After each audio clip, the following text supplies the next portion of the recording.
ಜಂಗಮಲಿಂಗದಲ್ಲಿ ವಕಾರ ಪ್ರಣವ ಸ್ವರೂಪರಾಗಿ ಅಗ್ನಿ ತತ್ವದ ಪ್ರಸಾದ ಸ್ಥಳದ ಶಿವಲಿಂಗದಲ್ಲಿ ಶಿಕಾರ ಪ್ರಣವ ಸ್ವರೂಪರಾಗಿ ಅಪ್ಪು ತತ್ವದ ಮಾಹೇಶ್ವರ ಸ್ಥಳದ ಗುರುಲಿಂಗದಲ್ಲಿ ಮಕಾರ ಪ್ರಣವ ಸ್ವರೂಪರಾಗಿ ಪೃಥ್ವಿ ತತ್ವದ ಭಕ್ತ ಸ್ಥಳದ ಆಚಾರಲಿಂಗದಲ್ಲಿ ನಕಾರ ಪ್ರಣವ ಸ್ವರೂಪರಾಗಿ ಮಹಾಲಿಂಗದ ಆಣತಿ ಬಿಡಿದು ಪವಿತ್ರವಾದ ತಂದೆ ತಾಯಿಗಳ ಚಿದ್ಗರ್ಭದಿಂದ ಉದಯಿಸಿ ಈ ಲಿಂಗ ಲೀಲಾ ಕ್ರಿಯಾಭೂಮಿಗೆ ಬಂದಿದ್ದೇವೆ. ಆದ್ದರಿಂದ ನಮ್ಮ ಮೂಲ ಸ್ವರೂಪದ ಹೆಸರು ನಮಃ ಶಿವಾಯ ಓಂ ಬಸವ, ನಮಃ ಶಿವಾಯ ಓಂ ಬಸವ, ನಮಃ ಶಿವಾಯ ಓಂ ಬಸವ. ಎಲ್ಲರಿಗೂ ಭಕ್ತಿಯ ಶರಣು ಶರಣಾರ್ಥಿಗಳು.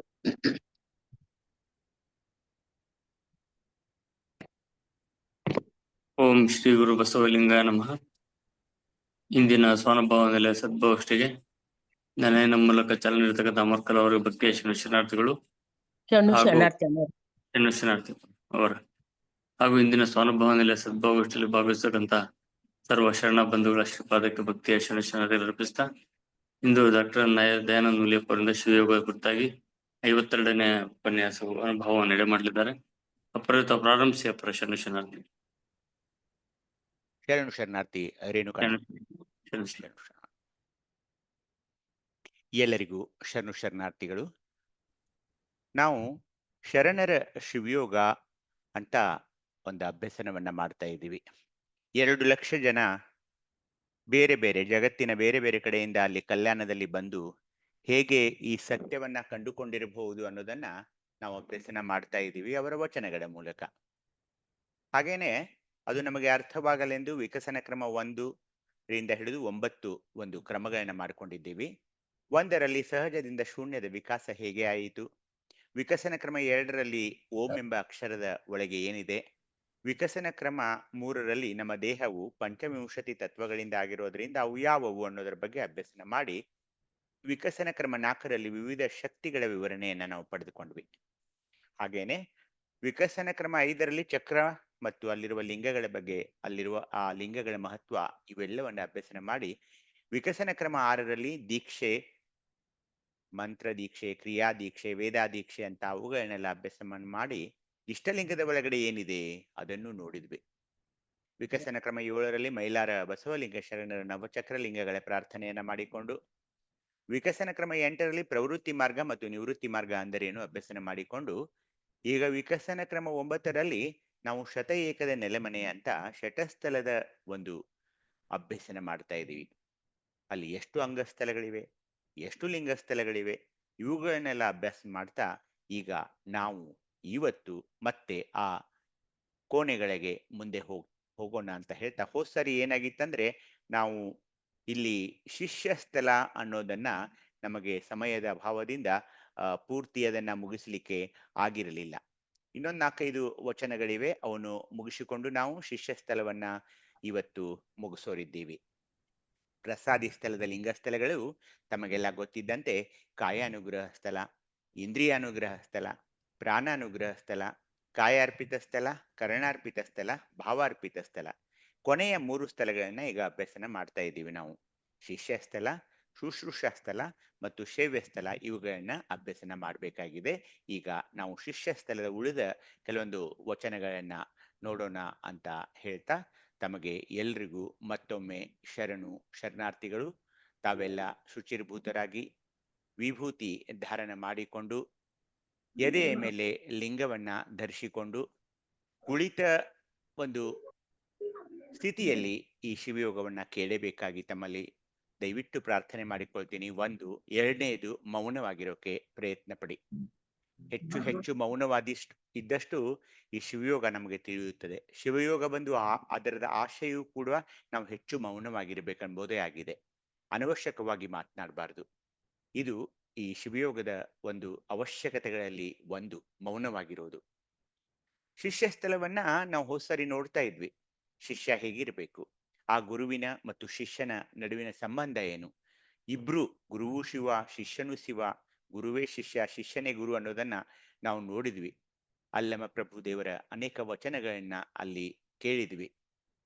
ಹಾಗೇನೆ ಇವತ್ತು 52ನೇ ಭಾಗಕ್ಕೆ ಈ ಶಿಷ್ಯ ಸ್ಥಳದ ಮುಂದುವರೆದ ವಚನಗಳನ್ನ ನೋಡೋಣ ಅಂತ ಹೇಳ್ತಾ, ಈಗ ತೋಂಟದ ಸಿದ್ಧಲಿಂಗ ಶಿವಯೋಗಿಗಳ ಮೊದಲ ವಚನವನ್ನ ಯಾರಾದ್ರೂ ಓದಿ. ತನುವನು ಶ್ರೀ ಗುರವು.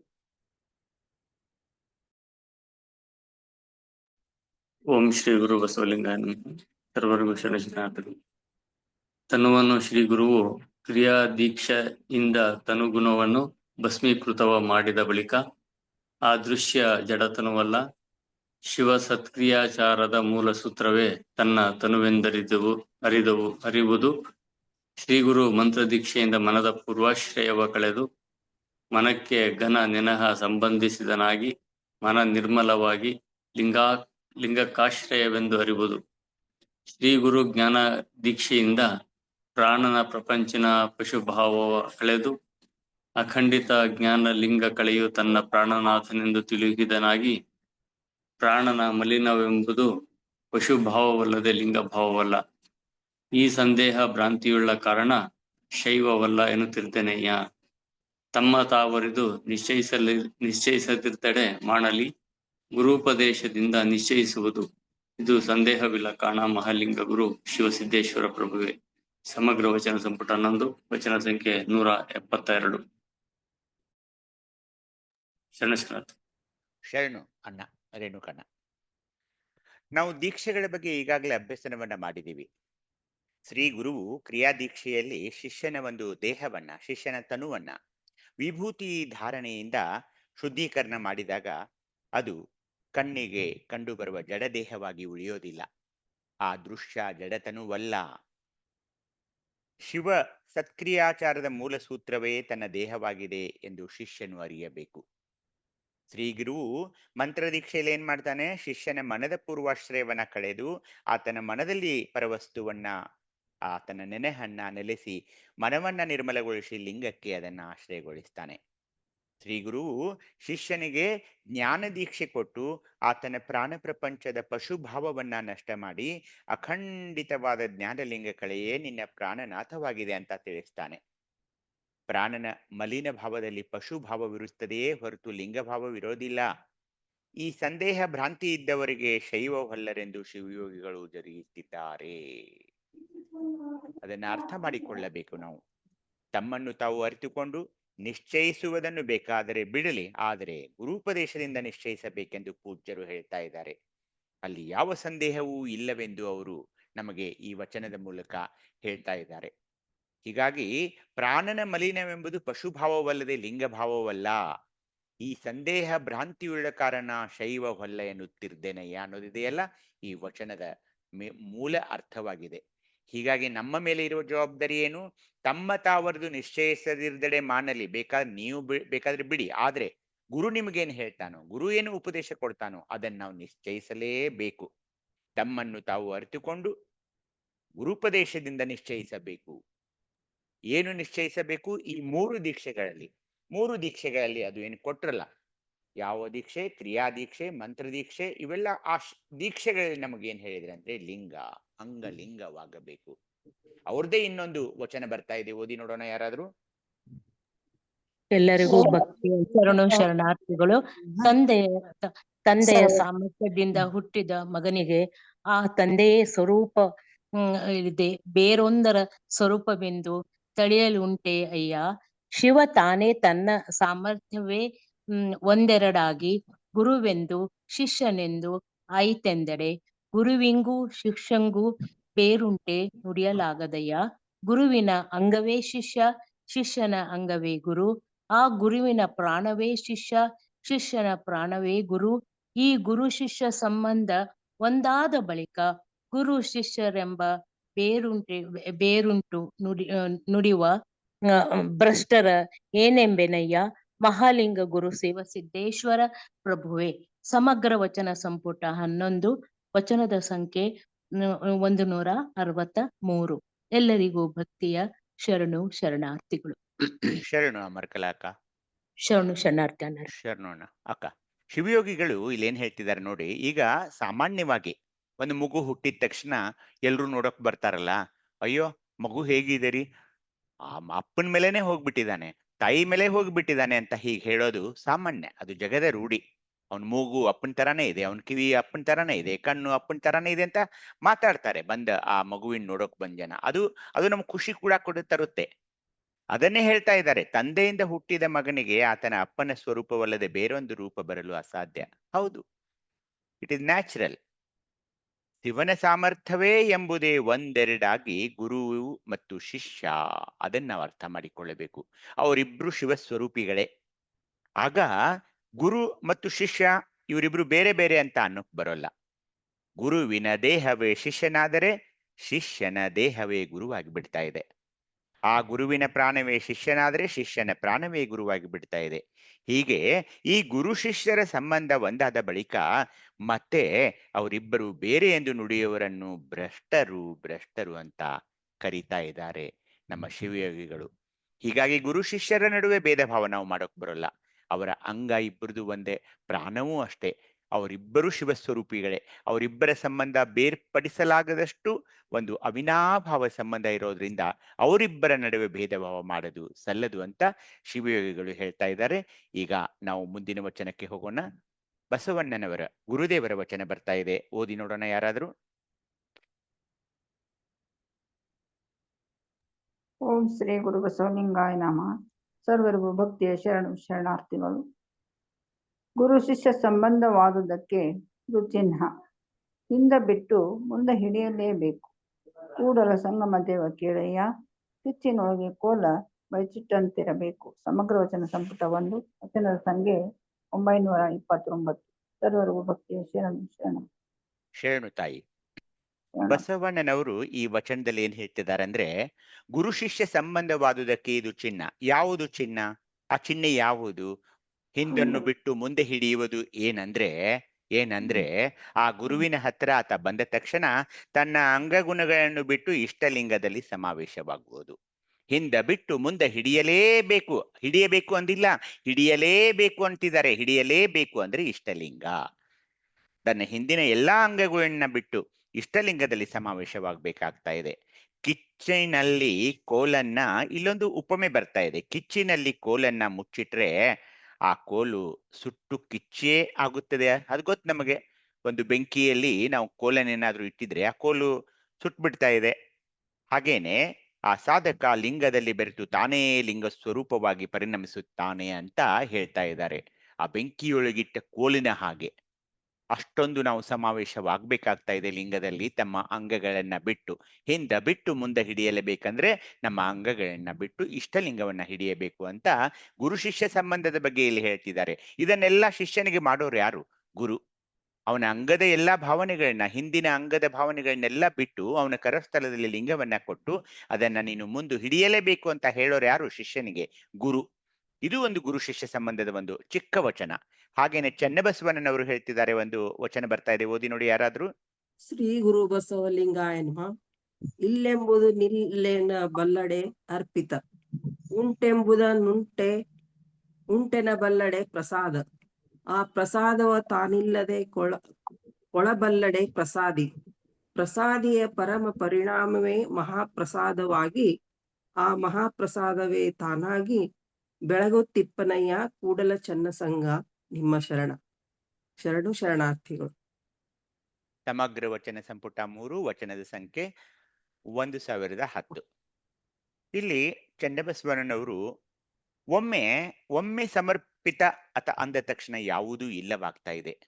ಇಲ್ಲವಾದದ್ದನ್ನ ಇಲ್ಲವೆನ್ಬೇಕಾಗ್ತಾ ಇದೆ. ಏಕೆಂದ್ರೆ ಈಗಾಗಲೇ ಅದು ಶಿವನಿಗೆ ಅರ್ಪಿತವಾಗಿ ಬಿಟ್ಟಿದೆ.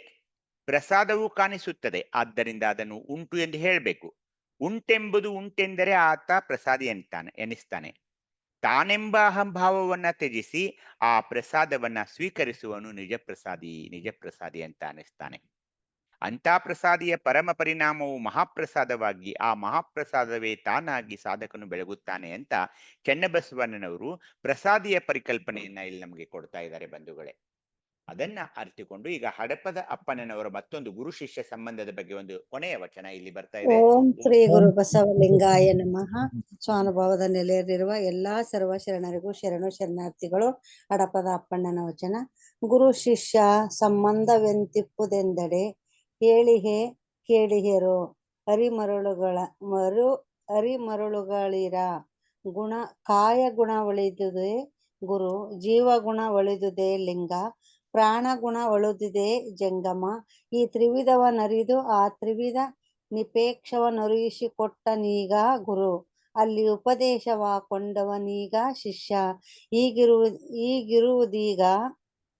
ಈಗಿರುವುದೀಗ ಗುರು ಶಿಷ್ಯ ಸಂಬಂಧ, ಅದಕ್ಕೆ ನಮೋ ನಮೋ ಎಂಬೆ ಬಸವಪ್ರಿಯ ಕೂಡಲ ಚೆನ್ನ ಬಸವಣ್ಣ. ಸಮಗ್ರ ವಚನ ಸಂಪುಟ 9, ವಚನದ ಸಂಖ್ಯೆ 943. ಎಲ್ಲರಿಗೂ ಶರಣು ಶರಣಾರ್ಥಿಗಳು. ಶರಣು ಅಕ್ಕ. ಹಡಪದ ಅಪ್ಪಣ್ಣನವರು ಕೂಡ ಗುರು ಶಿಷ್ಯ ಸಂಬಂಧದ ಬಗ್ಗೆ ಹೇಳ್ತಾ ಇದ್ದಾರೆ. ದೇಹ ಗುಣ ನಷ್ಟವಾದಾಗ ಗುರುವೆನಿಸುತ್ತಾನೆ, ಜೀವಗುಣ ಬಡಿದಾಗ ಲಿಂಗ ಆವಿರ್ಭವಿಸ್ತಾ ಇದೆ, ಪ್ರಾಣ ಗುಣವಿಲ್ಲದಾಗ ಜಂಗಮವಾಗ್ತಾನೆ. ಈ ತ್ರಿವಿಧವನ್ನ ಅರಿತು ಆ ತ್ರಿವಿಧ ಜ್ಞಾನ ದಿನಿಯನ್ನ ನಮ್ಗೆ ಯಾರು ಕೊಡ್ತಾರೆ, ಇದನ್ನೆಲ್ಲ ನಮ್ಗೆ ಯಾರು ಹೇಳ್ತಾರೆ ಅಂದ್ರೆ ನಿಜ ಗುರು, ಆತನೇ ಗುರು. ಈ ಉಪದೇಶವನ್ನ ಪಡೆಯುವವನು ಶಿಷ್ಯನೆನಿಸ್ತಾ ಇದ್ದಾನೆ. ಇದೇ ಗುರು ಶಿಷ್ಯರ ಸಂಬಂಧವಾಗಿದೆ. ಈ ಸಂಬಂಧಕ್ಕೆ ಅಪ್ಪಣ್ಣನವರು ನಮಿಸ್ತಾ ಇದ್ದಾರೆ. ಕಾಯ ಗುಣ ಒಳಿದುದೇ ಗುರು, ಜೀವಗುಣ ಒಳಿದುದೇ ಲಿಂಗ, ಪ್ರಾಣಗುಣ ಒಳಿದುದೇ ಜಂಗಮ ಅಂತ ಏನಿದೆಯಲ್ಲ, ಅದು ಈ ನಮಗೆ ಹೇಳಿಕೊಡೋರು ಗುರು. ಹೀಗಾಗಿ ಆ ಗುರುವಿಗೆ, ಆ ಗುರು ಶಿಷ್ಯ ಸಂಬಂಧಕ್ಕೆ ನಮ್ಮ ಹಡಪದ ಅಪ್ಪಣ್ಣನವರು ನಮೋ ನಮೋ ಅಂತ ನಮಿಸ್ತಾ ಇದ್ದಾರೆ. ಈಗ ನಾವು ಮುಂದಿನ ಸ್ಥಳಕ್ಕೆ ಹೋಗೋಣ. ಅದು ಶುಶ್ರೂಷಾ ಸ್ಥಳ ಅಂತ. ಶುಶ್ರೂಷಾ ಸ್ಥಳ ಹೇಗಿದೆ ಅಂದ್ರೆ, ಒಳ್ಳೆಯ ಒಬ್ಬ ಮಾರ್ಗದರ್ಶಕನಾದ ಗುರುವನ್ನ ಹೃದಯಾಂತರಾಳದಿಂದ ಶಿಷ್ಯನು ಸೇವಿಸಬೇಕಾಗ್ತಾ ಇದೆ, ನಮಿಸಬೇಕಾಗ್ತಾ ಇದೆ, ವಂದಿಸಬೇಕಾಗ್ತಾ ಇದೆ. ದಿನನಿತ್ಯ ಆತನೊಂದಿಗೆ ಚರ್ಚಿಸಿ ಬುದ್ಧಿಯನ್ನ ನಿರ್ಮಲಗೊಳಿಸಿಕೊಳ್ಬೇಕಾಗ್ತಾ ಇದೆ. ಶಿಷ್ಯನ ನಡೆ ಮತ್ತು ನುಡಿಯು ಸ್ವಾಮಿ ಭೃತ್ಯ ಸಂಬಂಧಕ್ಕೆ ಸತ್ಯವಾಗಿರಬೇಕು. ಆವದು ಆ ಪಥ ಅಂದ್ರೆ ಈ ಗುರು ಶಿಷ್ಯ ಪರಂಪರೆಯಲ್ಲಿ ಏನು ಬೇಕು, ಅವಶ್ಯವಾಗಿ ಏನು ಬೇಕಾಗಿದೆ, what is the requirement in this ಸ್ಥಳ ಈಸ್, ಆವುದು ಈ ಪಥವೆಂದರೆ ದಿಟವ ನುಡಿಯುವುದು ಮತ್ತು ನುಡಿದಂತೆ ನಡೆಯುವುದು. ಈ ಶುಶ್ರೂಷಾ ಸ್ಥಳದಲ್ಲಿ ಗುರುವಾಗಲಿ ಶಿಷ್ಯನಾಗಲಿ, ಎಸ್ಪೆಷಲಿ ಶಿಷ್ಯ, ಸತ್ಯ ಸತ್ಯ ಸತ್ಯ ಸತ್ಯ.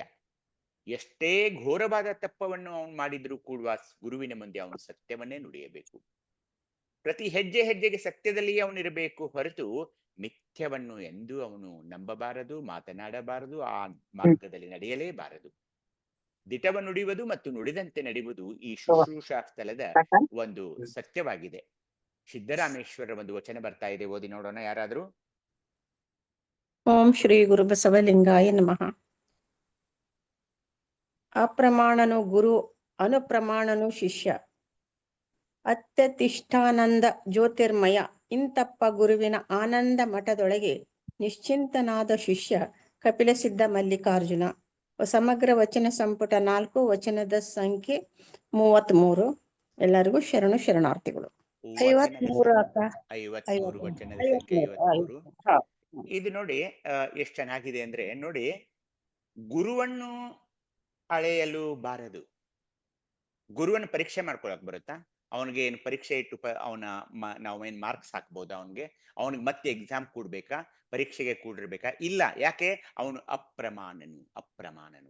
ಅವನನ್ನು ಅಳೆಯಲು ಬಾರದು, ಅಳೆಯಲು ಹೋಗ್ಲೂಬಾರದು. ಅದೇ ಶಿಷ್ಯ ಅನುಪ್ರಮಾಣನು. ಅವನಿಗೆ ಮೇಲಿನ ಮೇಲೆ ನಾವು ಪರೀಕ್ಷೆ ಮಾಡಬೇಕು, ಟೆಸ್ಟ್ ಇಡಬೇಕು, ಎಕ್ಸಾಮಿನೇಷನ್ಸ್ ಇಡಬೇಕು. ಏಕೆಂದ್ರೆ ಶಿಷ್ಯನ ಒಂದು ಎಲ್ಲಿ ತನಕ ಅವನು ಪ್ರೋಗ್ರೆಸ್ ಆಗಿದ್ದಾನೆ ಅನ್ನೋದನ್ನ ನಾವು ನೋಡ್ಬೇಕಲ್ವೇ. ಹೀಗಾಗಿ ಗುರು ಅಪ್ರಮಾಣನು. ಇವೆಲ್ಲ 12ನೇ ಶತಮಾನದಲ್ಲಿ ಬರೆದ ವಚನಗಳು, ಆದ್ರೆ ಇವತ್ತಿಗೂ ಕೂಡ ಅಷ್ಟೊಂದು ಸತ್ಯವಾಗಿ ಕಂಡು ಬರ್ತಾ ಇದೆ ನೋಡಿ. ಅಪ್ರಮಾಣನು ಗುರು, ಅವನಿಗೆ ಪರೀಕ್ಷೆ ಅಂತ ಏನಿರೋಲ್ಲ. ಅನುಪ್ರಮಾಣನು ಶಿಷ್ಯ. ಯಾಕೆಂದ್ರೆ ನಾವು ಕಲಿಸುತ್ತಿರುವ, ನಾವು ಏನು ಅವನಿಗೆ ಟ್ರೈನಿಂಗ್ ಕೊಡ್ತಾ ಇದೀವಲ್ಲ, ಎಲ್ಲಿಯವರೆಗೆ ಅವನು ಅದನ್ನ ಗ್ರಹಿಸಿದ್ದಾನೆ, ಎಲ್ಲಿಯವರೆಗೆ ಅವನಿಗೆ ಅದು ತಿಳಿದಿದೆ, ಅದನ್ನ ನೋಡೋಕೆ ನಾವು ಅವನ್ನ ಟೆಸ್ಟ್ ಮಾಡಬೇಕು, ಪರೀಕ್ಷೆ ಮಾಡಬೇಕಾಗಿ. ಹೀಗಾಗಿ ಅವನು ಅರಿಯೋದ್ರಿಂದ ಅವನು ಅನುಪ್ರಮಾಣನು. ಅಲ್ಲಿ ಅಪ್ರಮಾಣನು ಗುರು ಅಂತಾರೆ ಸಿದ್ದರಾಮೇಶ್ವರ ಶಿವಯೋಗಿಗಳು, ಇಲ್ಲಿ ಅನುಪ್ರಮಾಣನು ಶಿಷ್ಯ. ಹೀಗಿರುವ ಅತ್ಯಂತ ಶಿವಾನಂದದಲ್ಲಿರುವ ಜ್ಞಾನ ಜ್ಯೋತಿ ಸ್ವರೂಪಿ ಗುರುವಿನ ಆನಂದ ನಿಲಯದೊಳಗೆ ಶಿಷ್ಯನು ಪರಮಶಾಂತಿಯಲ್ಲಿ ನಿಶ್ಚಿಂತನಾಗಿ ನೆಲೆಸುತ್ತಾನೆ ಅಂತ ಸಿದ್ದರಾಮೇಶ್ವರರು ಕೂಡ ಹೇಗಿದ್ದಾನೆ ಆ ಶಿಷ್ಯ, ಗುರು ಹೇಗಿದ್ದಾನೆ ಅನ್ನೋ ಅಪ್ರಮಾಣನು ಗುರು ಅನುಪ್ರಮಾಣನು ಶಿಷ್ಯ ಅಂತ ಹೇಳ್ತಿದ್ದಾರೆ. ಆದಯ್ಯನವರು ಒಂದು ವಚನ ಬರ್ತಾ ಇದೆ, ಓದಿ ನೋಡೋಣ ಯಾರಾದ್ರೂ. ಓಂ ಶ್ರೀ ಗುರು ಬಸವಲಿಂಗಾಯ ನಮಃ. ಆಲಯ ಶರಣ ಪರತತ್ವ ಪರಬ್ರಹ್ಮ ಪರಶಿವನಪ್ಪ ಮಂತ್ರಮೂರ್ತಿ ಸದ್ಗುರು ಕಣ್ಣ ಮುಂದಿರಲು ಸದಾ ಗುರು ಸೇವೆಯಳವಟ್ಟು ಗುರು ಶುಶ್ರೂಷೆಯ ಮಾಡುವ ಶಿಷ್ಯಂಗೆ ಆ ಸದ್ಗುರು ಸೇವೆಯೇ ಚತುರ್ವಿಧ ಫಲ. ಗುರು ಸೇವೆಯೇ ಅಷ್ಟ ಮಹದೈಶ್ವರ್ಯ, ಗುರು ಸೇವೆಯೇ ಅಷ್ಟಭೋಗಗಳ ಅನು. ಇದು ಕಾರಣ ಸದ್ಗುರು ಸೇವೆಯೇ ಸದ್ಯೋನ್ಮುಕ್ತಿ. ಸೌರಾಷ್ಟ್ರ ಸೋಮೇಶ್ವರ. ಸಮಗ್ರ ವಚನ ಸಂಪುಟ 6, ವಚನ ಸಂಖ್ಯೆ 1008. ಎಲ್ಲರಿಗೂ ಶರಣು ಶರಣಾರ್ಥಿ. ಎಲ್ಲರಿಗೂ ಶರಣು ಶರಣಾರ್ಥಿಗಳು ಅಕ್ಕ, ತಮಗೂ ಕೂಡ. ಈಗ ಚತುರ್ವಿಧ ಫಲ ಯಾವುವು? ಚತುರ್ವಿಧ ಫಲಗಳು ಯಾವುವು? ಚತುರ್ವಿಧ ಪದವಿಗಳು ಅಥವಾ ಫಲಗಳು ಯಾವುವು? ಚತುರ್ವಿಧ ಫಲಗಳು ಅಂದ್ರೆ ಗುರು, ಲಿಂಗ, ಜಂಗಮ, ಪ್ರಸಾದ. ಅಲ್ಲ ಅಲ್ಲ ಅಕ್ಕ. ತಾಲೋಕ್ಯ, ಸಾಲೋಕ್ಯ, ಸಾಮೀಪ್ಯ, ಸಾಯುಜ್ಯ. ತಾಲೋಕ್ಯ ಅಂದ್ರೆ ಶಿವನ ಲೋಕಕ್ಕೆ ಹೋಗೋದು, ಸಾಮೀಪ್ಯ ಅಂದ್ರೆ ಶಿವನ ಸಾಮೀಪ್ಯವನ್ನ ಬಯಸೋದು, ಸಾರೂಪ್ಯ ಅಂದ್ರೆ ಆ ಶಿವನ ರೂಪವನ್ನೇ ಪಡೆಯೋ ಒಂದು ಆಶೆಯನ್ನ ಇಟ್ಕೊಳ್ಳು, ಸಾಯುಜ್ಯ ಅಂದ್ರೆ ಶಿವನಲ್ಲಿಯೇ ನಾವು ಮುಕ್ತಿಯನ್ನ ಪಡೆಯೋದು. ಈ ತರದ ಒಂದು ನನಗೆ ಪದವಿಗಳನ್ನು ಕೊಡು ಅಂತ ಬೇಡ್ಕೊಳ್ತಾರೆ. ಅದು ಚತುರ್ವಿಧ ಫಲ ಅಂತ ಕರೀತಾ ಇದ್ದಾರೆ. ಪರತತ್ವ, ಪರಬ್ರಹ್ಮ, ಪರಶಿವ, ಮಂತ್ರಮೂರ್ತಿ ಸ್ವರೂಪಿಯಾದ ಸದ್ಗುರುವು ಕಣ್ಣು ಮುಂದೆ ಇರಲು ಶಿಷ್ಯನು ಯಾಕೆ ಹೇಳಿ? ಆ ಸದ್ಗುರುವೇ ಪರತತ್ವ, ಆ ಸದ್ಗುರುವೇ ಪರಬ್ರಹ್ಮ, ಆ ಸದ್ಗುರುವೇ ಪರಶಿವ. ಹೀಗಾಗಿ ಆ ಸದ್ಗುರು ಅಂದ್ರೆ ಯಾರು? ಶಿವನ ಸ್ವರೂಪಿ ಅವನು. ಹೀಗಾಗಿ ಅವನೇನ್ ಮಾಡ್ಬೇಕು? ಶಿಷ್ಯ ಗುರುವಿನ ಶುಶ್ರೂಷೆಯ ಮಾಡುವ ಶಿಷ್ಯನಿಗೆ ಆ ಸದ್ಗುರುವಿನ ಸೇವೆಯೇ ಚತುರ್ವಿಧ ಫಲ. ಈಗೇನ್ ಮಾತಾಡಿದ್ವಲ್ಲ, ಅವನು ಆ ಸೇವೆಯನ್ನ ಮಾಡೋದ್ರಿಂದ ಎಲ್ಲಾ ಚತುರ್ವಿಧ ಫಲಗಳು ಆತನಿಗೆ ಲಭಿಸ್ತಾ ಇವೆ. ಗುರು ಸೇವೆಯಲ್ಲಿಯೇ ಶಿಷ್ಯನಿಗೆ ಅಷ್ಟೈಶ್ವರ್ಯ, ಅಷ್ಟಮಹದೈಶ್ವರ್ಯ. ಗೊತ್ತಾ ಯಾರಿಗಾದ್ರೂ ಅಷ್ಟಮಹದೈಶ್ವರ್ಯ ಯಾರು ಕಂತಾರೆ? ಯಾವ್ದು ಕಂತಾರೆ ಗೊತ್ತಾ? ಅಷ್ಟಮಹದೈಶ್ವರ್ಯ ಯಾರಾದ್ರೂ ಹೇಳಿ ನೋಡೋಣ, ಗೊತ್ತಿದ್ದವರು. ಅಷ್ಟಮಹದೈಶ್ವರ್ಯ ಅಂತ ಅನೇಕ ವಚನಗಳಲ್ಲಿ ಬರ್ತಾ ಇದೆ. ಯಾರಿಗಾದ್ರೂ ಗೊತ್ತಾ? ಅಷ್ಟಮಹದೈಶ್ವರ್ಯ ಅಂದ್ರೆ ಮನೆ, ಹಾಸಿಗೆ, ಬಟ್ಟೆ. ಇದು ನೋಡಿ, ರೋಟಿ ಕಪಡ ಅವ್ರ ಮಕಾನ್ ಅಂತಾರೆ ನೋಡಿ ಹಿಂದಿಯಲ್ಲಿ. 3 ಆಯ್ತು. ಮನೆ, ಹಾಸಿಗೆ, ಬಟ್ಟೆ, ಆಭರಣ, ಸತಿ, ಪುಷ್ಪ, ಗಂಧ, ತಾಂಬೂಲ. ಇವುಗಳಿಗೆ ಅಷ್ಟಮಹದೈಶ್ವರ ಅಂತ ಕರೀತಾರೆ. ಅವು ಕೂಡ ಲಭಿಸ್ತವೆ. ಹಾಗೇನೆ ಅಷ್ಟಭೋಗಗಳು ಲಭಿಸುತ್ತವೆ. ಆದ್ದರಿಂದ ಸದ್ಗುರುವ ಸೇವೆಯಿಂದ ಶಿಷ್ಯನಿಗೆ ಸದ್ಯೋನ್ಮುಕ್ತಿಯನ್ನು ಕೊಡುತ್ತದೆ ಎಂದು ನಮ್ಮ ಆದಯ್ಯನವರು ಹೇಳ್ತಿದ್ದಾರೆ. ಹೀಗಾಗಿ ಬೇರೆ ಒಂದು ಏನಾದ್ರೂ ಮಾಡ್ಬೇಕಂತ ಆ ಶಿಷ್ಯನಿಗೆ ಇಲ್ಲ. ಗುರು ಸೇವೆಯಿಂದ ಅವನಿಗೆ ಎಲ್ಲವೂ ಲಭಿಸ್ತಾ ಇದೆ ಅಂತ ಆದಯ್ಯನವರು ಈ ಶುಶ್ರೂಷಾ ಸ್ಥಳದಲ್ಲಿ ಹೇಳ್ತಿದ್ದಾರೆ. ಗುರುವಿನ ಶಕ್ತಿ ಅಪಾರವಾಗಿದೆ. ಅವನ ಕೃಪೆಯಿಂದ ಪಂಚಮಹಾಭೂತದ ಪ್ರಕೃತಿ ಕಾಯ ಅಂತ ಏನಿದೆಯಲ್ಲ ನಮ್ಮಲ್ಲಿ, ನಮ್ಮ ದೇಹ ಪ್ರಸಾದ ಕಾಯವಾಗ್ತಾ ಇದೆ. ವಾಯು ಪ್ರಾಣಿಯು ಲಿಂಗ ಪ್ರಾಣಿ ಆಗ್ತಾ ಇದೆ. ಅಂಗೇಂದ್ರಿಯಗಳೆಲ್ಲ ಲಿಂಗೇಂದ್ರಿಯಗಳಾಗ್ತಾ ಇವೆ. ಅಂಗ ವಿಷಯ ಭ್ರಮೆಯು ಅಳಿದು ಲಿಂಗ ಪ್ರೇಮ ಅಳವಡ್ತಾ ಇದೆ. ದಿನನಿತ್ಯ ನಾನು ಯಾವಾಗ ಇಷ್ಟಲಿಂಗ ಪೂಜೆ ಮಾಡ್ಕೋಬೇಕು, ಯಾವಾಗ ಮಾಡ್ಕೊಳ್ತೀನಿ ಅಂತ ಆ ಕಾತುರ. ಪಂಚಸೂತಕಗಳೆಲ್ಲ ನಶಿಸ್ತಾ ಇವೆ. ಎಲ್ಲೆಡೆ ಜ್ಞಾನದ ಬೆಳಕು ಬೆಳಗ್ತಾ ಇದೆ. ಹೀಗೆ ಗುರುವು ಆತ ಲಿಂಗದ ಮೂಲ. ಯಾಕೆ? ನನಗೆ ಇಷ್ಟಲಿಂಗದ ಪರಿಕಲ್ಪನೆ, ಇಷ್ಟಲಿಂಗವನ್ನ ಕರಹಸ್ತದಲ್ಲಿ ಕೊಟ್ಟೋನೇ ಆ ಗುರು. ಆತನೇ ಲಿಂಗದ ಮೂಲ, ಜ್ಞಾನದ ಆಗರ. ಅವನಿಂದಲೇ ನನಗೆ ಶಿವಪಥವು ದೊರಕುವುದು. ಇಂಥ ಗುರುವನ್ನ ಭಕ್ತಿಯಿಂದ ಸೇವಿಸೋದು, ಅವನ ಬೋಧೆಯನ್ನ ತಪ್ಪದೆ ಅನುಸರಿಸೋದು ಶುಶ್ರೂಷಾ ಸ್ಥಳವಾಗಿದೆ. ಶುಶ್ರೂಷಾ ಸ್ಥಳ. ಯಾರ ಶುಶ್ರೂಷೆಯನ್ನ ಮಾಡ್ಬೇಕಾಗಿದೆ? ಶಿಷ್ಯನಿಗೆ ಗುರುವಿನ ಶುಶ್ರೂಷೆಯನ್ನ ಮಾಡ್ತಾ ಇರೋದ್ರಿಂದ ಇದಕ್ಕೆ ಶುಶ್ರೂಷಾ ಸ್ಥಳ ಅಂತಿದ್ದಾರೆ. ಸತ್ಯ ತತ್ವ ಯಾವುದು? ಅಸತ್ಯ ಯಾವುದು? ಅನಿತ್ಯವಾವುದು? ನಿತ್ಯ ತತ್ವ ಯಾವುದು?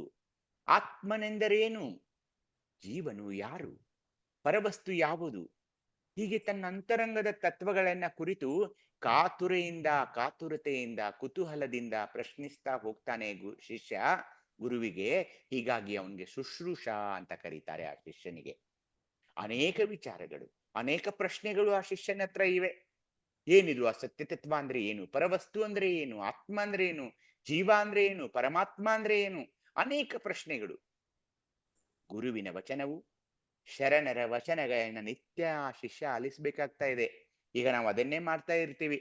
ಎಲ್ಲಿ? ನಮ್ಮ ಸ್ವಾನುಭಾವದ ನೆಲೆಯಲ್ಲಿ. ಈ ಶ್ರವಣವು ಅತ್ಯಂತ ಮಹತ್ವದ್ದಾಗಿದೆ.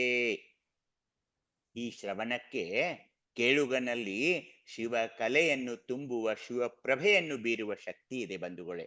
ಅದಕ್ಕೆ ನಾವು ವಚನ ಪಠನ ಮಾಡಿ, ನೀವು ವಚನ ನಿರ್ವಚನ ಮಾಡಬೇಡಿ, ಆದ್ರೆ ಅಟ್ಲೀಸ್ಟ್ ಯು ರೀಡ್ ದ ವಚನವನ್ನ ನೀವು ಓದಿ ಅಂತ ನಾವು ಯಾಕೆ ಹೇಳ್ತೀವಂದ್ರೆ, ಈ ಶ್ರವಣಕ್ಕೆ ನಾನು ಈಗ ನಿಮ್ಮ ಕಡೆಯಿಂದ ಯಾಕೆ ವಚನಗಳನ್ನ ಹೇಳ್ತಾ ಇದ್ದೀನಿ ಅಂದ್ರೆ, ಈ ಶ್ರವಣಕ್ಕೆ ಕೇಳುಗನಲ್ಲಿ ಯಾರು ಯಾರು ಈ ವಚನಗಳನ್ನ ಕೇಳ್ತಾರೋ ಅವರಲ್ಲಿ ಶಿವ ಕಲೆಯನ್ನು ತುಂಬುವ ಶಿವ ಪ್ರಭೆಯನ್ನು ಬೀರುವ ಶಕ್ತಿ ಇದೆ. ಪದಗಳ ಪುಂಜವಲ್ಲ ಅದು. It's not group of words.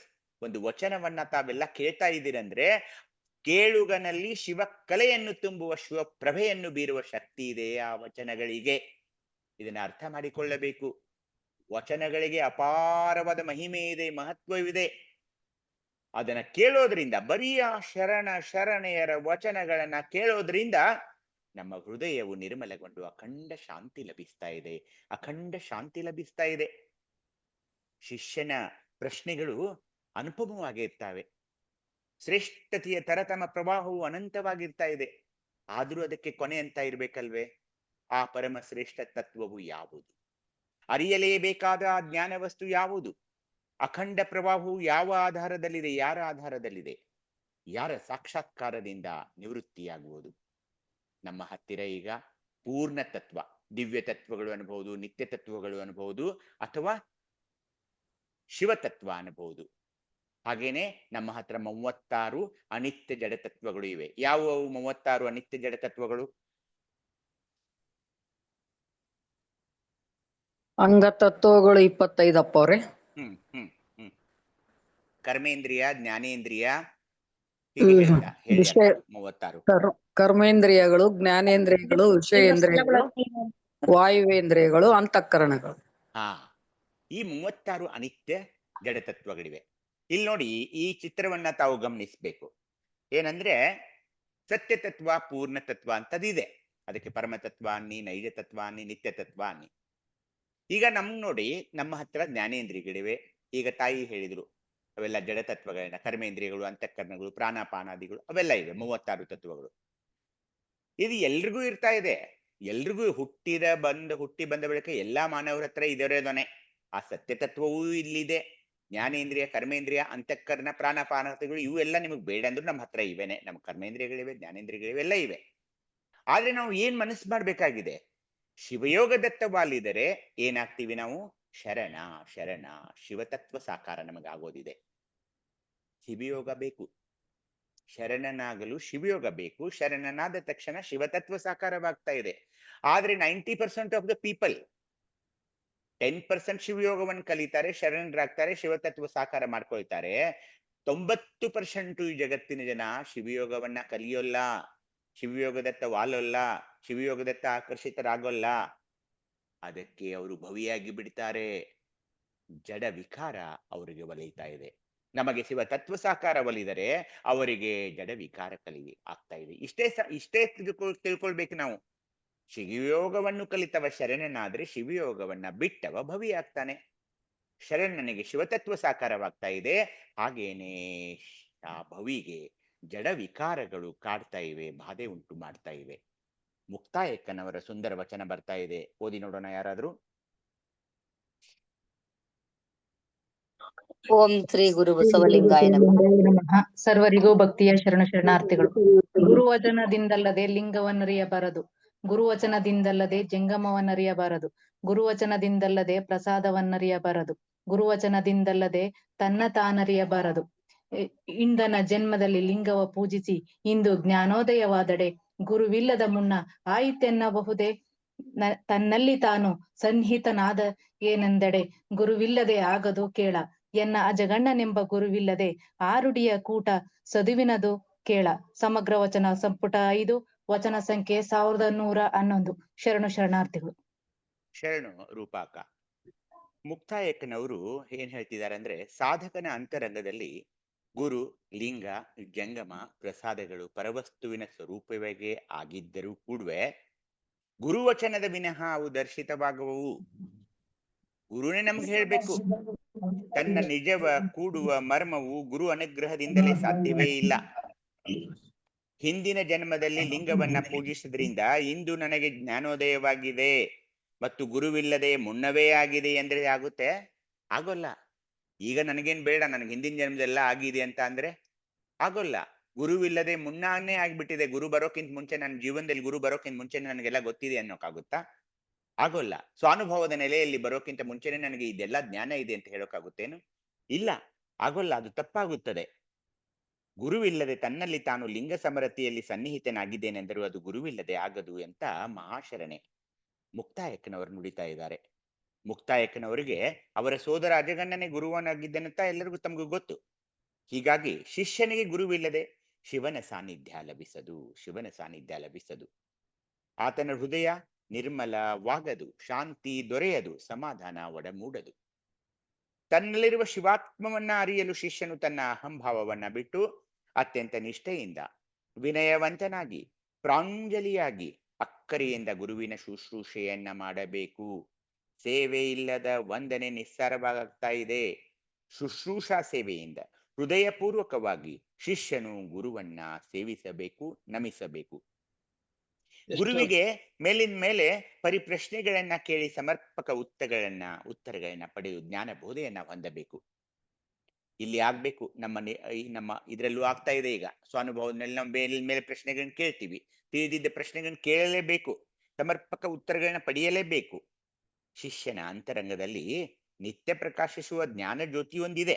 ಅದು ನಿತ್ಯ ನಿರ್ಮಲ ಅಂತಹ ಅಖಂಡ ಜ್ಯೋತಿಯು ನಿತ್ಯ ಸ್ಥಾಯಿಯಾಗಿದ್ದರೂ ಮಲಿನ ಬುದ್ಧಿಗೆ ಅದು ಕಾಣಿಸೋಲ್ಲ. ಶಿಷ್ಯನು ಅದಕ್ಕಾಗಿ ಶ್ರೀ ಗುರುವನ್ನ ನಿಷ್ಠಾವಂತ, ವಿನಯಶೀಲನಾಗಿ, ಗುಣಶೀಲನಾಗಿ ನಡೆದುಕೊಂಡು ಗುರುವನ್ನ ನಮಿಸಿ ಸೇವಿಸಬೇಕಾಗ್ತಾ ಇದೆ. ಆಗ ಗುರುವಿನ ಮಾರ್ಗದರ್ಶನದಿಂದ ಆ ಜ್ಞಾನ ಜ್ಯೋತಿಯ ಬೆಳಕು ಗೋಚರವಾಗ್ತಾ ಇದೆ. ಶಿಷ್ಯನ ಪ್ರಶ್ನೆಗಳು ಅನುಪಮವಾಗಿರ್ತಾ ಇವೆ. ತಮ್ಮ ಪ್ರವಾಹವು ಅನಂತವಾಗಿದೆ, ಅದಕ್ಕೆ ಕೊನೆ ಇರಬೇಕು. ಈಗಾಗ್ಲೇ ನೀವು ನೋಡಿದ್ರಿ, ಅನೇಕ ಪ್ರಶ್ನೆಗಳನ್ನ ಅವನು ಕೇಳ್ತಾ ಹೋಗ್ತಾನೆ. ಪ್ರಶಾಂತ ಚಿತ್ತ ಪಡೆದ, ನಿಷ್ಠಾವಂತನಾದ ಮತ್ತು ತನ್ನತ್ತ ಶರಣು ಬಂದ ಪ್ರಸನ್ನ ಶಿಷ್ಯನನ್ನು ಕುರಿತು ಶಿವಜ್ಞಾನಿಯು ಗುರುವು ಶಿವತತ್ವದ ಕುರಿತು ಶಿಷ್ಯನಿಗೆ ಹೇಳ್ತಾರೆ, ಉಪದೇಶಿಸ್ತಾರೆ. ಶಿವತತ್ವವೆಂದರೆ ಒಂದು ವೈಶಿಷ್ಟ್ಯಪೂರ್ಣವಾದ ಸತ್ಯ ವಸ್ತುವಾಗಿದೆ. ಎಷ್ಟೋ ಇರಲಿ, ಅದೆಲ್ಲ ಒಂದು ಪೂರ್ಣ ತತ್ವದ ಆಧಾರದಲ್ಲೇ ಇರ್ತಾ ಇದೆ. ಆ ಆಧಾರ ವಸ್ತುವು ಅತ್ಯಂತ ಸತ್ಯವಾಗಿದೆ, ಅಖಂಡವಾಗಿದೆ, ಆನಂದ ರೂಪದಲ್ಲಿದೆ, ನಿತ್ಯವೂ ಆಗಿದೆ.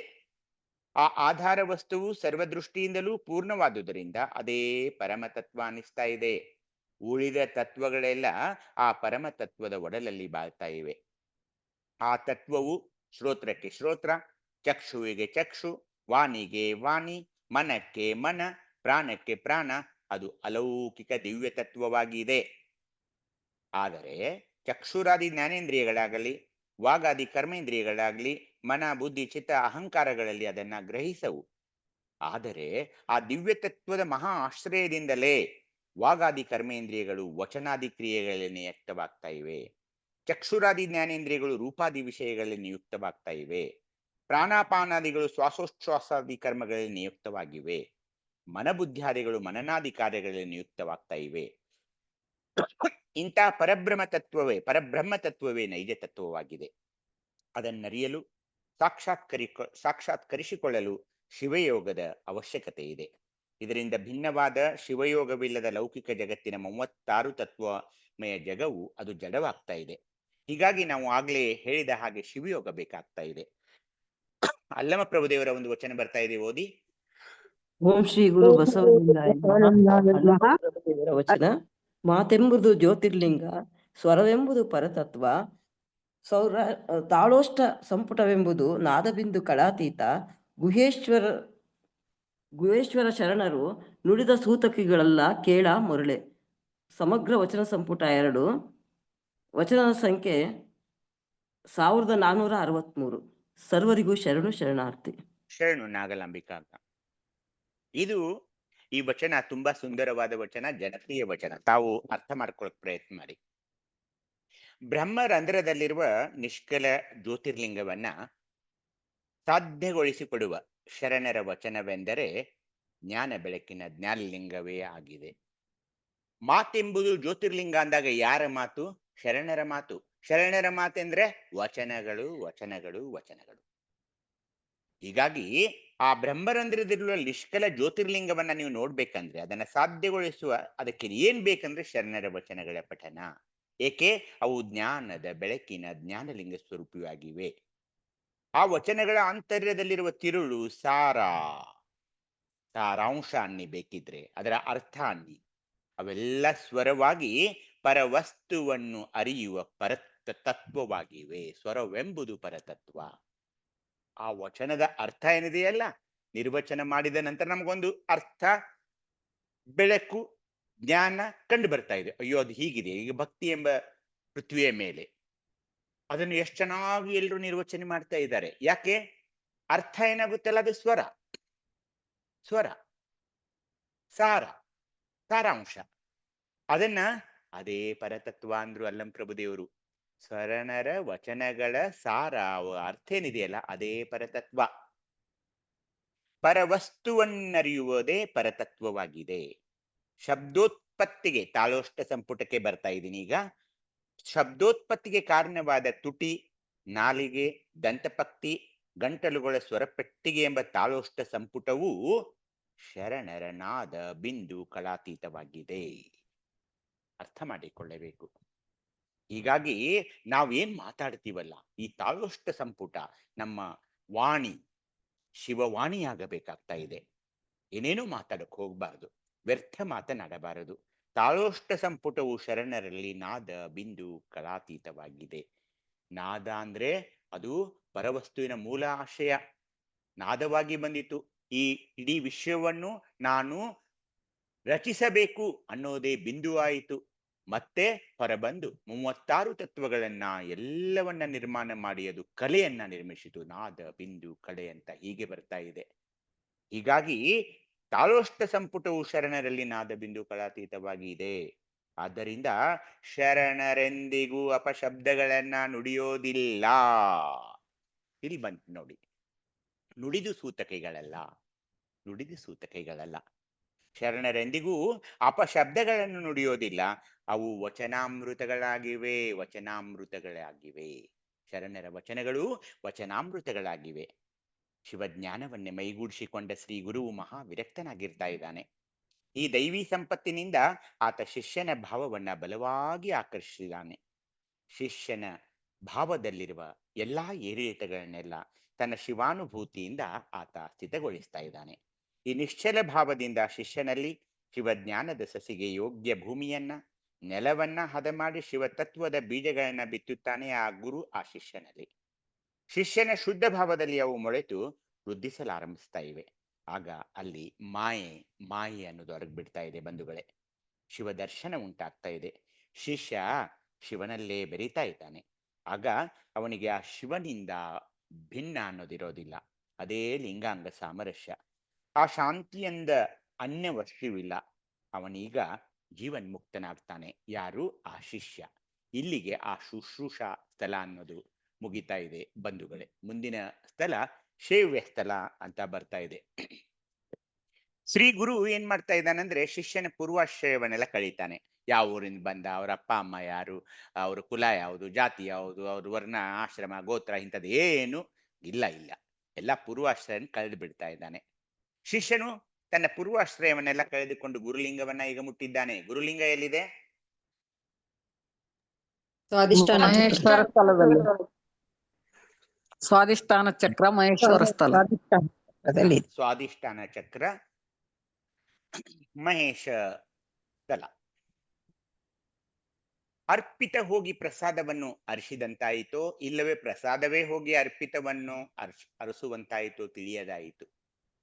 ಎರಡೂ ಏಕಾರ್ಥವಾಗಿ ಒಂದಾದ ಮೇಲೆ ಯಾವುದನ್ನು ಅರಸುತ್ತದೆ ಎಂದು ಹೇಳುವುದು ಸಾಧ್ಯವಿಲ್ಲ. ಗುರುವು ಶಿಷ್ಯನನ್ನು ಅರಿಸಬಹುದು, ಶಿಷ್ಯ ಗುರುವನ್ನರಸಬಹುದು. ಎರಡೂ ತತ್ವಗಳು ಸಮನಾಗಿ ಕೂಡಿದುವು. ಅಂದ್ರೆ ಏನ್ ಹೇಳ್ಬೇಕಾಗಿದೆ? ಗುರುವೇ ಒಮ್ಮೊಮ್ಮೆ ತನ್ನ ಶಿಷ್ಯನನ್ನ ಹುಡುಕ್ತಾ ಹೋಗ್ತಾನೆ, ಶಿಷ್ಯನೇ ಒಮ್ಮೊಮ್ಮೆ ಗುರುವನ್ನ ಹುಡುಕೊಂಡು ಹೋಗ್ತಾನೆ. ಇದು ನಮ್ಮ ಭಾರತೀಯ ಪರಂಪರೆಯಲ್ಲಿ ನೀವು ನೋಡಬಹುದು. ತನಗೆ ಯೋಗ್ಯ ಶಿಷ್ಯ ಬೇಕು ಅಂತ ಗುರು ಒಮ್ಮೊಮ್ಮೆ ಹೊರಡ್ತಾನೆ, ನನಗೆ ಒಳ್ಳೆಯ ಉತ್ತಮ ಯೋಗ್ಯ ಗುರುಗಳು ಬೇಕಂತ ಶಿಷ್ಯ ಹೊರಡ್ತಾನೆ. ಆದ್ರೆ ಎರಡೂ ತತ್ವಗಳು ಸಮನಾಗಿ ಕೂಡ್ತಾ ಇವೆ. ಗುರುವೆಂಬ ಪ್ರತಿಭಾವವಿಲ್ಲದ ಶಿಷ್ಯ ಶಿಷ್ಯನೆಂಬ ಪ್ರತಿಭಾವವಿಲ್ಲದ ಗುರು ಅಂದ್ರೆ ಅಹಂಭಾವ ಇರಬಹುದು, ಗುರುವಿಗೆ ಏನು ಇರಬಾರ್ದು. ಗುರುವಿಗೆ ಇವನು ನನ್ನ ಶಿಷ್ಯ, ನನ್ನ ಸೇವೆ ಮಾಡಬೇಕು, ಯಾವಾಗ್ಲೂ ನನ್ನ ಹತ್ರ ಇರಬೇಕು, ನನ್ನ ಸೇವೆಯನ್ನು ಮಾಡ್ತಾ ಇರಬೇಕು, ಆ ಭಾವದಲ್ಲಿ ಇರೋಲ್ಲ ಗುರು. ಹಾಗೇನೆ ಶಿಷ್ಯನು ಕೂಡ ಅಯ್ಯೋ ನನಗೆ ಯಾವಾಗ್ಲೂ ಕಲಿಸ್ತಾ ಇರಬೇಕು, ನನಗೇನು ಬೈಬಾರ್ದು, ನನಗೇನು ಶಿಕ್ಷಿಸಬಾರ್ದು ಅಂತ ಆ ಭಾವದಲ್ಲೂ ಅವನು ಇರಬಾರ್ದು. ಆ ಪ್ರತಿಭಾವನ ಅವನಿಗೂ ಇರಬಾರ್ದು, ಈ ಪ್ರತಿಭಾವ ಇವನಿಗೂ ಇರಬಹುದು. ಉಭಯ ಒಳಿದೊಂದಾದ ರಹಸ್ಯ ಅಂದ್ರೆ ಗುರು ಶಿಷ್ಯರಿಬ್ರೂ ಒಂದಾಗಿರೋ ಒಂದು ರಹಸ್ಯ ಏನಿದೆಯಲ್ಲ, ಅದನ್ನ ಶಬ್ದಗಳಲ್ಲಿ ವರ್ಣಿಸಕ್ಕೂ ಆಗೋಲ್ಲ. ಎರಡಿಲ್ಲದ ಘನವು ಗುರು ಶಿಷ್ಯ ಸಂಬಂಧವಾಯಿತು ಅಂತ ಶರಣರು ಹೇಳ್ತಾ ಇದ್ದಾರೆ. ದೃಶ್ಯವಿಲ್ಲದೆ ಯಾವತನ ದೃಷ್ಟಿಯು ಸ್ಥಿರವಾಗಿದೆಯೋ, ಪ್ರಯತ್ನವಿಲ್ಲದೆ ಯಾವನ ಪ್ರಾಣವು ಅಥವಾ ಉಸಿರಾಟ ಸ್ಥಿರವಾಗಿದೆಯೋ, ಮತ್ತು ಯಾವ ಅವಲಂಬನೆಯೂ ಇಲ್ಲದೆ ಯಾವನ ಚಿತ್ತವು ಸ್ಥಿರವಾಗಿದೆಯೋ ಆತನೇ ಯೋಗಿ, ಆತನೇ ಗುರು ಅಂತ ಅನಿಸ್ಕೊಳ್ತಾ ಇದ್ದಾನೆ. ಅಂತಹ ಗುರುವಿನ ಸೇವೆಯೇ ಈ ಶೈವ್ಯ ಸ್ಥಳದ ಸಾರವಾಗಿದೆ, ಸಾರಾಂಶವಾಗಿದೆ. ನಿಜವಾದ ಅಮೃತ ಅನ್ನೋದೇನಿರೋಲ್ಲ. ನಿಜವಾದ ಅಮೃತ ಅಂತ ಎಲ್ಲಿ ಸಿಗುತ್ತೆ, ಎಷ್ಟು ರೂಪಾಯಿ ಕೆಜಿ, ಈ ತರ ಇಲ್ಲ, ಆ ತರ ಇಲ್ಲ. ಅಮೃತನಂದ್ರೆ ಪರಮಾತ್ಮ. ಗುರು ವಚನವು, ಶರಣರ ವಚನಗಳು ಈ ಅಮೃತವನ್ನ ಕೊಡ್ತಾ ಇವೆ. ನೋಡಿ, ಒಂದು ವಚನದ ನಿರ್ವಚನ ಆದ ನಂತರ, ನನಗೆ ತಿಳಿದ ನಂತರ ಏನು ಆನಂದ ನನಗೆ ಸಿಗುತ್ತೆ ಹೇಳಿ ನೋಡೋಣ. ಎಷ್ಟೊಂದು ಸೊಗಸಾದ ವಚನಗಳು ಬರ್ತಾವಂದ್ರೆ ಸಾರ್ಥಕವಾಯ್ತಪ್ಪ ಜನ್ಮ ಅನಿಸ್ತಾ ಇದೆ. ಅಷ್ಟೊಂದು ಸುಂದರ ವಚನಗಳು ನಮಗೆ ನಮ್ಮ ಮುಂದೆ ಒಮ್ಮೆ ಬರ್ತಾ ಇವೆ. ಎಷ್ಟು ಅಂದ್ರೆ ಅದನ್ನೆಲ್ಲ ನಿರ್ವಚನವಾದ ನಂತರ ಅದು ನಮಗೆ ಆ ಆನಂದ, ಅಮೃತವನ್ನು ಕೊಟ್ಟಷ್ಟು ಆನಂದವಾಗ್ತಾ ಇದೆ. ಅದನ್ನ ಆಸ್ವಾದಿಸಿದ ಸಾಧಕನು ಜ್ಞಾನ ರೂಪ ಮಹಾಫಲ ಪಡಿತಾನೆ, ಸ್ವತಃ ಅಮೃತಿ ಆಗ್ತಾ ಇದ್ದಾನೆ. ಅಂತಹ ಸಾಧಕ ಎಲ್ಲರೆಂದರೂ ಪೂಜಿಸಿಕೊಳ್ತಾನೆ, ಎಲ್ಲರೆಂದರೂ ಗೌರವಿಸಲ್ಪಡ್ತಾನೆ. ಆದ್ದರಿಂದ ಎಲ್ಲರಿಂದ ಆರಾಧಿಸಿಕೊಳ್ಳುವ ಆತ ಶುಶ್ರೂಷು ಅಂತಾನು ಅವನಿಗೆ ಕರೀತಾರೆ. ಈ ಕಥೆಯನ್ನ ಹೇಳ್ಬೇಕೀಗ ಯಾರಾದ್ರೂ ಸ್ವಲ್ಪ ನಿಧಾನವಾಗಿ ನೋಡಿ. ಇಲ್ಲಿ 3 ಗೊಂಬೆಗಳಿವೆ. ಇದ್ರ ಬಗ್ಗೆ ನಿಮ್ಗೆ ಏನ್ ಅನಿಸ್ತಾ ಇದೆ ಯಾರಾದ್ರೂ ಹೇಳಿ, ಒಬ್ಬೊಬ್ರೆ ಹೇಳಿ. 3 ಗೊಂಬೆ ಇದೆ ಇಲ್ಲಿ, ಏನ್ ನಿಮ್ಗೆ ಅನಿಸ್ತಾ ಇದೆ? 3 ತರಹದ ಶಿಷ್ಯರು ಜಗತ್ತಿನಲ್ಲಿ ಇರ್ತಾರೆ ಈ ಗೊಂಬೆಗಳ ಹಾಗೆ. ಏನ್ ಅನಿಸ್ತಾ ಇದೆ? ಯಾರು ಅರ್ಥ ಮಾಡ್ಕೊಂಡು ಹೇಳ್ತೀರಿ? ಕಣ್ಣು ಮುಚ್ಕೊಂಡು ಅನುಸರಿಸೋದು ಹೇಳಿದ್ದನ್ನ.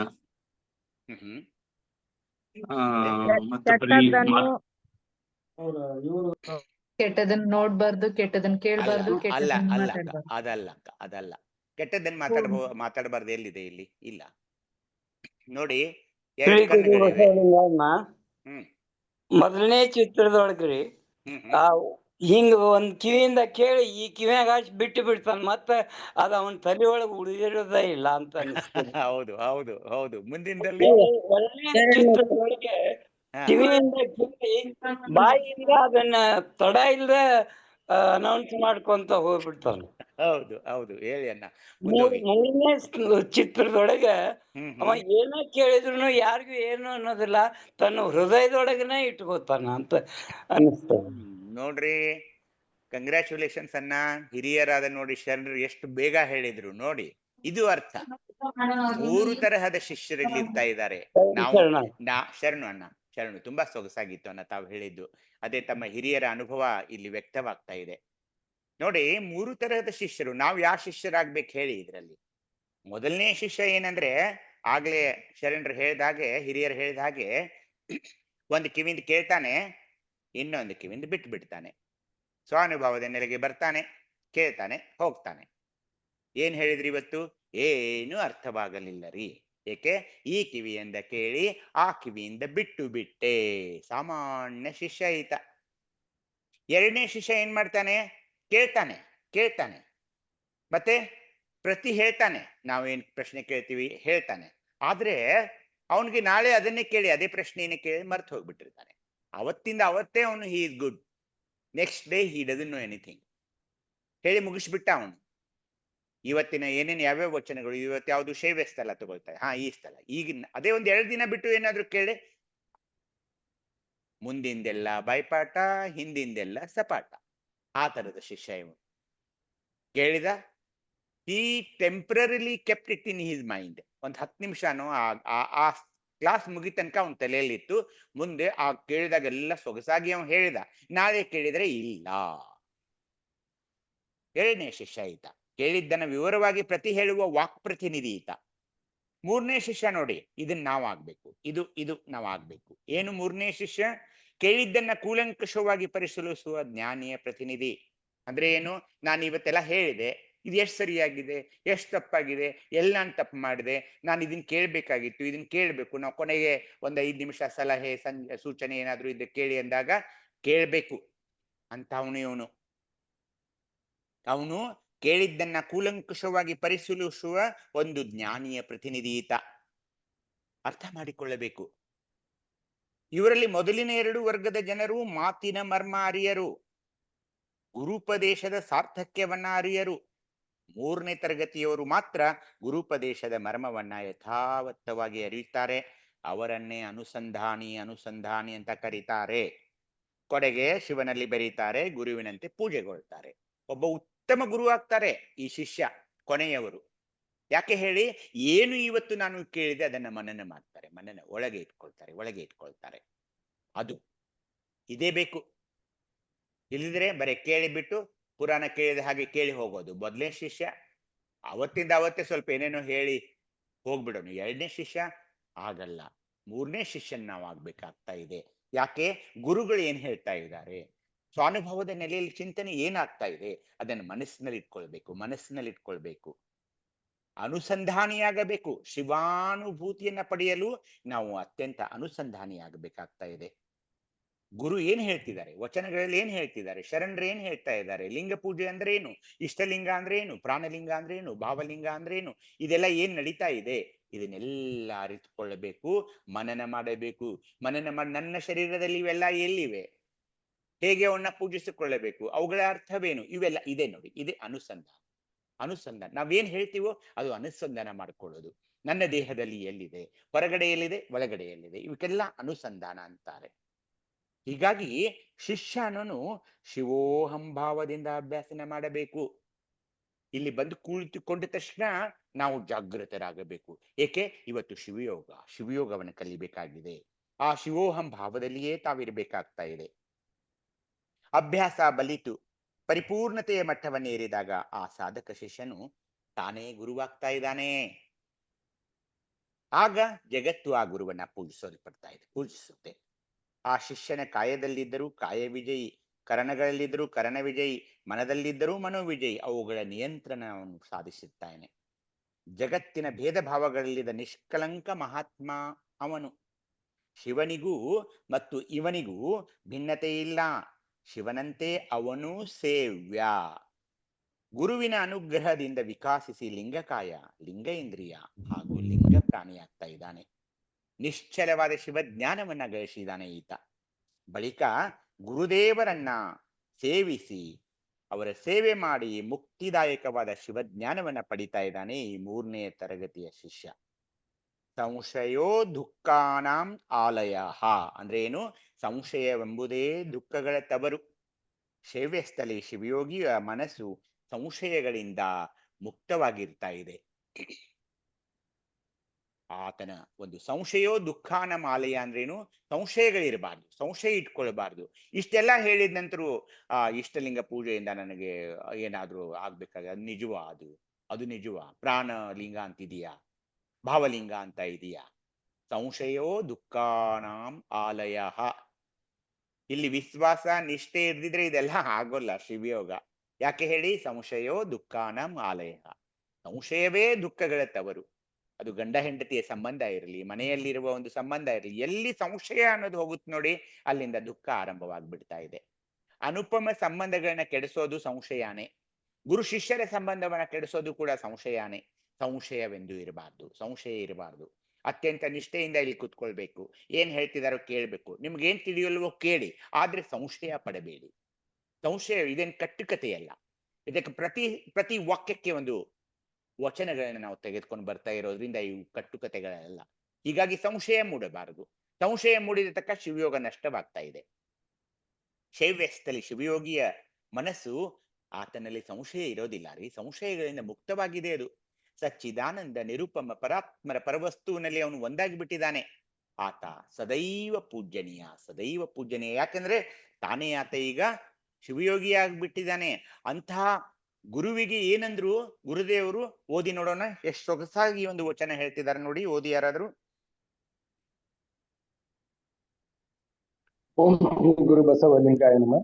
ಬಸವಣ್ಣನವರು, ಎನ್ನ ಗುರು ಪರಮಗುರು ನೀನೇ ಕಂಡಯ್ಯ, ಎನ್ನ ಗತಿಮತಿ ನೀವೇ ಕಂಡಯ್ಯ, ಎನ್ನ ಅರಿವಿನ ಜ್ಯೋತಿ ನೀವೇ ಕಂಡಯ್ಯ, ಅಂತರಂಗ ಬಹಿರಂಗದ ಮಹವು ನೀವೇ ಕಂಡಯ್ಯ, ಕೂಡಲ ಸಂಗಮ ದೇವ ನೀವೆನಗೆ ಗುರು, ನಾ ನಿಮಗೆ ಶಿಷ್ಯನೆಂಬುದನ್ನು ನಿಮ್ಮ ಶರಣ ಸಿದ್ದರಾಮಯ್ಯ ದೇವರೇ ಬಲ್ಲರು.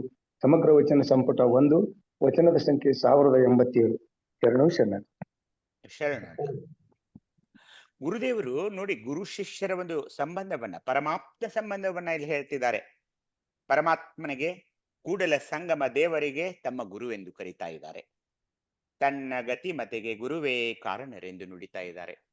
ಗತಿಮತಿ, ಗತಿಮತಿ ಅಂದ್ರೆ ಏನು? ನನ್ನ ಎಲ್ಲಾ ಸ್ಥಿತಿ, ನನ್ನ ಎಲ್ಲಾ ಮಾನಸಿಕ ಸ್ಥಿತಿ, ಫಿಸಿಕಲಿ, ಮೆಂಟಲಿ, ಎಲ್ಲದರಲ್ಲೂ ಗತಿಮತಿ ಎಲ್ಲ ನೀವೇ ಕಂಡಿರಯ್ಯ. ಆ ಗುರು ಅರಿವಿನ ಜ್ಯೋತಿ ಎಂದು ಉದ್ಗರಿಸ್ತಾ ಇದ್ದಾರೆ. ತಮ್ಮ ಅಂತರಂಗದ ಬಹಿರಂಗದ ಮಹತಿಯು ಆ ಗುರುವೇ ಆಗಿದ್ದಾನೆ ಎಂದು ವರ್ಣಿಸುತ್ತಿದ್ದಾರೆ ಗುರುದೇವರು. ಪರಮಾತ್ಮನೇ ನನಗೆ ಗುರು, ತಾವೇ ಆತನ ಶಿಷ್ಯನೆಂಬುದನ್ನು ಸ್ಪಷ್ಟವಾಗಿ ಅರಿಹುತ್ತಿದ್ದಾರೆ. ಇದಕ್ಕೆ ಶಿವಯೋಗಿ ಸಿದ್ದರಾಮೇಶ್ವರ ಸಾಕ್ಷಿ ಅಂತ ಕೂಡ ಹೇಳ್ತಾ ಇದ್ದಾರೆ. ಹೀಗಾಗಿ ಇಷ್ಟಲಿಂಗವನ್ನ ಕೈಯಲ್ಲಿಟ್ಟುಕೊಂಡಾಗ ನಮ್ಮ ಗುರು ಅದು.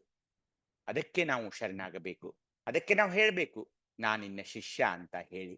ನೀವೆನಗೆ ಗುರು, ನಾನು ನಿಮಗೆ ಶಿಷ್ಯ ಅನ್ನೋದನ್ನ ಅತ್ಯಂತ ಪರಮನಿಷ್ಠೆಯಿಂದ ಹೇಳಬೇಕಾಗ್ತಾ ಇದೆ. ಶಿವನೊಲುಮೆಗೆ ಅದು ಬೇಕು ಕೂಡ. ಈ ವಚನವನ್ನ ಕಂಠಸ್ಥ ಮಾಡಬೇಕು. ಹಾಗೇನೆ ಅಲ್ಲಮ ಪ್ರಭುದೇವರು ಒಂದು ವಚನ ಹೇಳ್ತಾ ಇದ್ದಾರೆ, ಓದಿ ನೋಡೋಣ ಯಾರಾದ್ರೂ. ಓಂ ಶ್ರೀ ಗುರು ಬಸವಲಿಂಗಾಯ ನಮಃ. ಅಲ್ಲಮ ಪ್ರಭುದೇವರು, ಪಾದವಿಲ್ಲದ ಗುರುವಿಲ್ಲದೆ ತಲೆಯಿಲ್ಲದ ಶಿಷ್ಯನು, ಅನಾಚಾರಿ ಗುರುವಿಲ್ಲದೆ ವ್ರತಗೇಡಿ ಶಿಷ್ಯನು. ಗುರು ಶಿಷ್ಯರಿಬ್ಬರಿಗೂ ಸತ್ತ ಸಾಲ ನಿಮ್ಮಲ್ಲಿ ಅರಸುವೆ ಗುಹೇಶ್ವರ. ಸಮಗ್ರ ವಚನ ಸಂಪುಟ 2, ವಚನ ಸಂಖ್ಯೆ 630. ಸರ್ವರಿಗೂ ಶರಣು ಶರಣಾರ್ಥಿಗಳು. ಶರಣು ಅಕ್ಕ. ಇದು ಅಲ್ಲಮ ಪ್ರಭುದೇವರ ವಚನ. ಇವು ನೋಡಿ, ಇವು ಅರ್ಥ ಆಗೋದಿಲ್ಲ. ಹೇಗಿದೆ ನೋಡಿ ಈ ವಚನ. ಪಾದವಿಲ್ಲದ ಗುರುವಿಗೆ ತಲೆ ಇಲ್ಲದ ಶಿಷ್ಯನು ಅಂತ. ಏನು ಅರ್ಥ ಆಗೋಲ್ಲ. ಆದ್ರೆ ಅರ್ಥ ಮಾಡ್ಕೊಳ್ಳಕ್ಕೆ ಪ್ರಯತ್ನ ಮಾಡೋಣ. ಗುರುವಿನ 2 ಲಕ್ಷಣ ಇಲ್ಲಿ ಬರ್ತಾ ಇದೆ. 1, ಆತನಿಗೆ ಪಾದವಿಲ್ಲ. 2, ಆತನು ಅನಾಚಾರಿಯಂತೆ. ಇದು 2. ಅನಾಚಾರಿ ಗುರುವಿಂಗೆ 1 ಬಂತು, ಪಾದವಿಲ್ಲದ ಗುರುವಿಂಗೆ ಇದು 2 ಬಂತು. 1, 2 ಆದ್ರೆ ಗುರುವಿನೇನು, ಒಬ್ಬ ಪಾದವಿಲ್ಲ ಅಂತೆ, ಅವನು ಅನಾಚಾರಿ ಅಂತೆ. ಶಿಷ್ಯನ ಬಗ್ಗೆ ಹೇಳುವಾಗ ತಲೆ ಇಲ್ಲದ ಶಿಷ್ಯ, ವ್ರತಗೇಡಿ ಶಿಷ್ಯ ಅಂತ ಹೇಳ್ತಾ ಇದ್ದಾರೆ. ಏನ್ ಹೀಗಾದ್ರೆ? ಪಾದ ಎಂಬ ಶಬ್ದ ಅವಯವಗಳ ಸಂಕೇತ, ತಮಗೆ ಅದು ಗೊತ್ತು ಕೂಡ. ಹಾಗೇನೆ ಅದು ಚಲನೆಯನ್ನ ಸಹ ಸೂಚಿಸ್ತಾ ಇದೆ. ಪಾದವಿಲ್ಲ ನಮಗೆ ನಡೆಯೋಕ್ಕಾಗೋಲ್ಲ. ಪಾದ ಇಲ್ಲ ಅಂದ ತಕ್ಷಣ ನಿಶ್ಚಲವಾಗಿದೆ ಅಂತಾನೆ ಅರ್ಥ. ಇನ್ನು ಆಚಾರ ಎಂದರೆ ಆಚರಣೆ, ಕಟ್ಟಪಾಡು, ಸಂಪ್ರದಾಯ, ಅವು ಇವೆಲ್ಲ ಎಲ್ಲಿ ಬರ್ತಾ ಇದೆ. ಅನಾಚಾರವೆಂದರೆ ಆಚರಣೆಗಳಿಗೆ ಅವಕಾಶವಿಲ್ಲದ ಕೇವಲ ಚಿದ್ಘನ, ಕೇವಲ ಚಿದ್ಘನ. ಅನಾಚಾರಿ ಅಂದ್ರೆ ಅನಾಚಾರವಲ್ಲ. ಅನಾಚಾರ ಅಂದ್ರೆ ಈ ಸಂಪ್ರದಾಯಸ್ಥರು ಹೇಳ್ತಾ ಹೋಗ್ತಾರಲ್ಲ, ಅದ್ ಮಾಡ್ಬೇಕು, ಇದ್ ಮಾಡ್ಬೇಕು, ಮಡಿ ಮಾಡ್ಬೇಕು, ಹಾಗೇನೆ ಆ ವ್ರತ ಮಾಡಬೇಕು, ಈ ಅರ್ಚನೆ ಮಾಡಬೇಕು, ಇದ್ ಮಾಡ್ಬೇಕು, ಇದೆಲ್ಲ ಹೇಳ್ತಾರಲ್ಲ, ಅದಲ್ಲ. ಆ ಅನಾಚಾರವೆಂದರೆ ಆಚರಣೆಗಳಿಗೆ ಅವಕಾಶವಿಲ್ಲದ ಕೇವಲ ಚಿದ್ಘನ, ಯಾವ ಕಟ್ಟುಪಾಡುಗಳು ಇಲ್ಲದ ಸರ್ವತಂತ್ರ ಸ್ವತಂತ್ರ ಗುರುವಿಗೆ ಅನಾಚಾರಿ ಗುರು ಅಂತ ಇಲ್ಲಿ ಹೇಳ್ತಿದ್ದಾರೆ. ಶಿಷ್ಯನ ಲಕ್ಷಣಗಳೇನು? 1, ತಲೆಯಿಲ್ಲ. 2, ವ್ರತಗೇಡಿ. ತಲೆ ಅಂದ್ರೆ ಅದು ನಾವೇ ಏನ್ ತಲೆ ನಾನು ಹೇಳ್ತೀನಿ ನಿಮಗೆ. ತಲೆ ಅಂದ್ರೆ ಭಿನ್ನ ಜ್ಞಾನ. ತಲೆ ಇಲ್ಲದೆ ಅಂದ್ರೆ ಭಿನ್ನ ಜ್ಞಾನವಿಲ್ಲ. ತಲೆ ಇದೆ ಅಂದ್ರೆ ಭಿನ್ನ ಜ್ಞಾನ. ಏನು ಬೇರೆ ದೇವರಿದ್ದಾನೆ, ಇದು ಎಲ್ಲ ಕಟ್ಟುಕತೆ ಇದೆ, ಅವನು ದೊಡ್ಡ ದೊಡ್ಡ ಗುಡಿಗಳಲ್ಲಿದ್ದಾನೆ, ದೇವಾಲಯಗಳಲ್ಲಿದ್ದಾನೆ, ಅವನು ದುಡ್ಡು ಕೊಟ್ರೆ ಒಲಿತಾನೆ. ಇದು ನೋಡಿ, ಈ ತರ ತಲೆ ಇಲ್ಲದ ಶಿಷ್ಯ ಅಂದ್ರೆ. ತಲೆ ಅಂದ್ರೆ ಭಿನ್ನ ಜ್ಞಾನ, ತಲೆ ಇಲ್ಲದೆ ಅಂದ್ರೆ ಭಿನ್ನ ಜ್ಞಾನವಿಲ್ಲ. ಇರುವುದು ಬರೀ ಲಿಂಗ ಜ್ಞಾನ ಅಥವಾ ಲಿಂಗ ಭಾವ. ಅವನು ತಲೆ ಇಲ್ಲದ ಶಿಷ್ಯ ಅಂದ ತಕ್ಷಣ ಏನು? ಬರೀ ಲಿಂಗ ಜ್ಞಾನ, ಲಿಂಗ ಭಾವ ತುಂಬಿದೆ ಆತನಲ್ಲಿ. ವ್ರತ ಎಂದರೆ ಸಕಾಮದ ಆಚರಣೆ. ವ್ರತಗೇಡಿ ಅಂದ್ರೆ ಕಾಮನೆಗಳೊಂದೂ ಇಲ್ಲದವ. ವ್ರತಗೇಡಿ ಅಂದ್ರೆ ಕಾಮನೆಗಳು ಇಲ್ಲದವ. ನಾವು ವ್ರತ ಅಂದ ತಕ್ಷಣ ದೊಡ್ಡ ವ್ರತ ಅಂತ ತಲೆಗಿಟ್ಕೋಬಾರ್ದು. ವ್ರತಗೇಡಿ ಅಂದ್ರೆ ಏನು? ಕಾಮನೆಗಳೊಂದೂ ಇಲ್ಲದವ. ಕೇವಲ ಲಿಂಗ ಕಾಮನೆ ಅಷ್ಟೇ ಇದೆ ಅವನಲ್ಲಿ. ಲಿಂಗ ಕಾಮನೆ ಅಷ್ಟೇ, ಬೇರೆ ಯಾವುದು ಪೂಜೆ, ಅರ್ಚನೆ, ಅಭಿಷೇಕ ಅದು ಇದು ಏನು ಗೊತ್ತಿಲ್ಲ ಅವನಿಗೆ. ಲಿಂಗರೂಪಿ ಗುರುವು ನಿರವಯನೂ ನಿಶ್ಚಲನು, ಚಿದ್ಘನ ರೂಪನಾದ ಅವನು ಸರ್ವ ಸ್ವತಂತ್ರನಾಗಿದ್ದಾನೆ. ಅವನಲ್ಲಿ ಭಿನ್ನ ಜ್ಞಾನವಿಲ್ಲ. ಶಿಷ್ಯ ಇಲ್ಲಿ ಅವನಿಗೆ ಭಿನ್ನ ಜ್ಞಾನ ಇಲ್ಲ, ಬರೀ ಲಿಂಗ ಜ್ಞಾನದ ಶಿವಜ್ಞಾನದ ಭಾವವೇ ಆ ಶಿಷ್ಯನಿಗಿದೆ. ಆತ ಸಕಾಮಶೀಲನಲ್ಲ, ಲಿಂಗ ಕಾಮವಿದೆ. ಲಿಂಗಕ್ಕಾಗಿ ಬರೇ ಲಿಂಗ ಲಿಂಗ ಲಿಂಗ, ಆ ಲಿಂಗ ಭಾವದಲ್ಲಿಯೇ ಆ ಶಿಷ್ಯ ಇರ್ತಾನೆ. ಆ ಲಿಂಗಾಂಗ ಸಾಮರಸ್ಯಾನುಭಾವಕ್ಕಾಗಿ ಆತ ತೌಕಿಸ್ತಾನೆ. ಸದಾ ಲಿಂಗದ ಪರಿಭಾವ, ಅದರದೇ ಅನುಸಂಧಾನ ಆತನ ತಲೆಯಲ್ಲಿ ಸುಳಿತಾ ಇರ್ತಾರೆ. ಈ ತರಹದ ಗುರು ಶಿಷ್ಯರ ಮಧ್ಯೆ ಜ್ಞಾನ ಅನುಸಂಧಾನ ನಡೀತಾ ಇದೆ. ಅದು ಘನಗೊಳ್ತಾ ಇದೆ, ಗಟ್ಟಿಯಾಗ್ತಾ ಇದೆ. ಆ ಗುರು ಶಿಷ್ಯರಿಬ್ಬರನ್ನ ವ್ಯಾಪಿಸ್ತಾ ಇದೆ. ಆಗ ಗುರು ಶಿಷ್ಯರೆಂಬ ದ್ವಂದ್ವ ಭಾವ ಸಂಪೂರ್ಣವಾಗಿ ನಿರ್ಬಯಲ ರೂಪದ ನಿಖಲ ಲಿಂಗದಲ್ಲಿ ಬಯಲಾಗ್ತಾ ಇದೆ ಅಂತ ಅಲ್ಲಮ ಪ್ರಭುದೇವರು ಈ ವಚನದಲ್ಲಿ ಹೇಳ್ತಾ ಇದ್ದಾರೆ. ಹೀಗಾಗಿ ಅಲ್ಲಮ ಪ್ರಭುದೇವರ ವಚನಗಳನ್ನ ಸ್ವಲ್ಪ ಪಾದವಿಲ್ಲದ ಗುರು ಅಂದ್ರೆ ಯಾರಿರಬಹುದು, ತಲೆ ಇಲ್ಲದ ಶಿಷ್ಯ ಯಾರಿರಬಹುದು, ಆ ನೇರವಾಗಿ ಹಾಗೆ ಹೋಗೋದಿರೋದಿಲ್ಲ. ಪಾದವಿಲ್ಲದ ಗುರು ಅಂದ್ರೆ ಏನು? ಅವನು ನಿಶ್ಚಲ ಗುರು.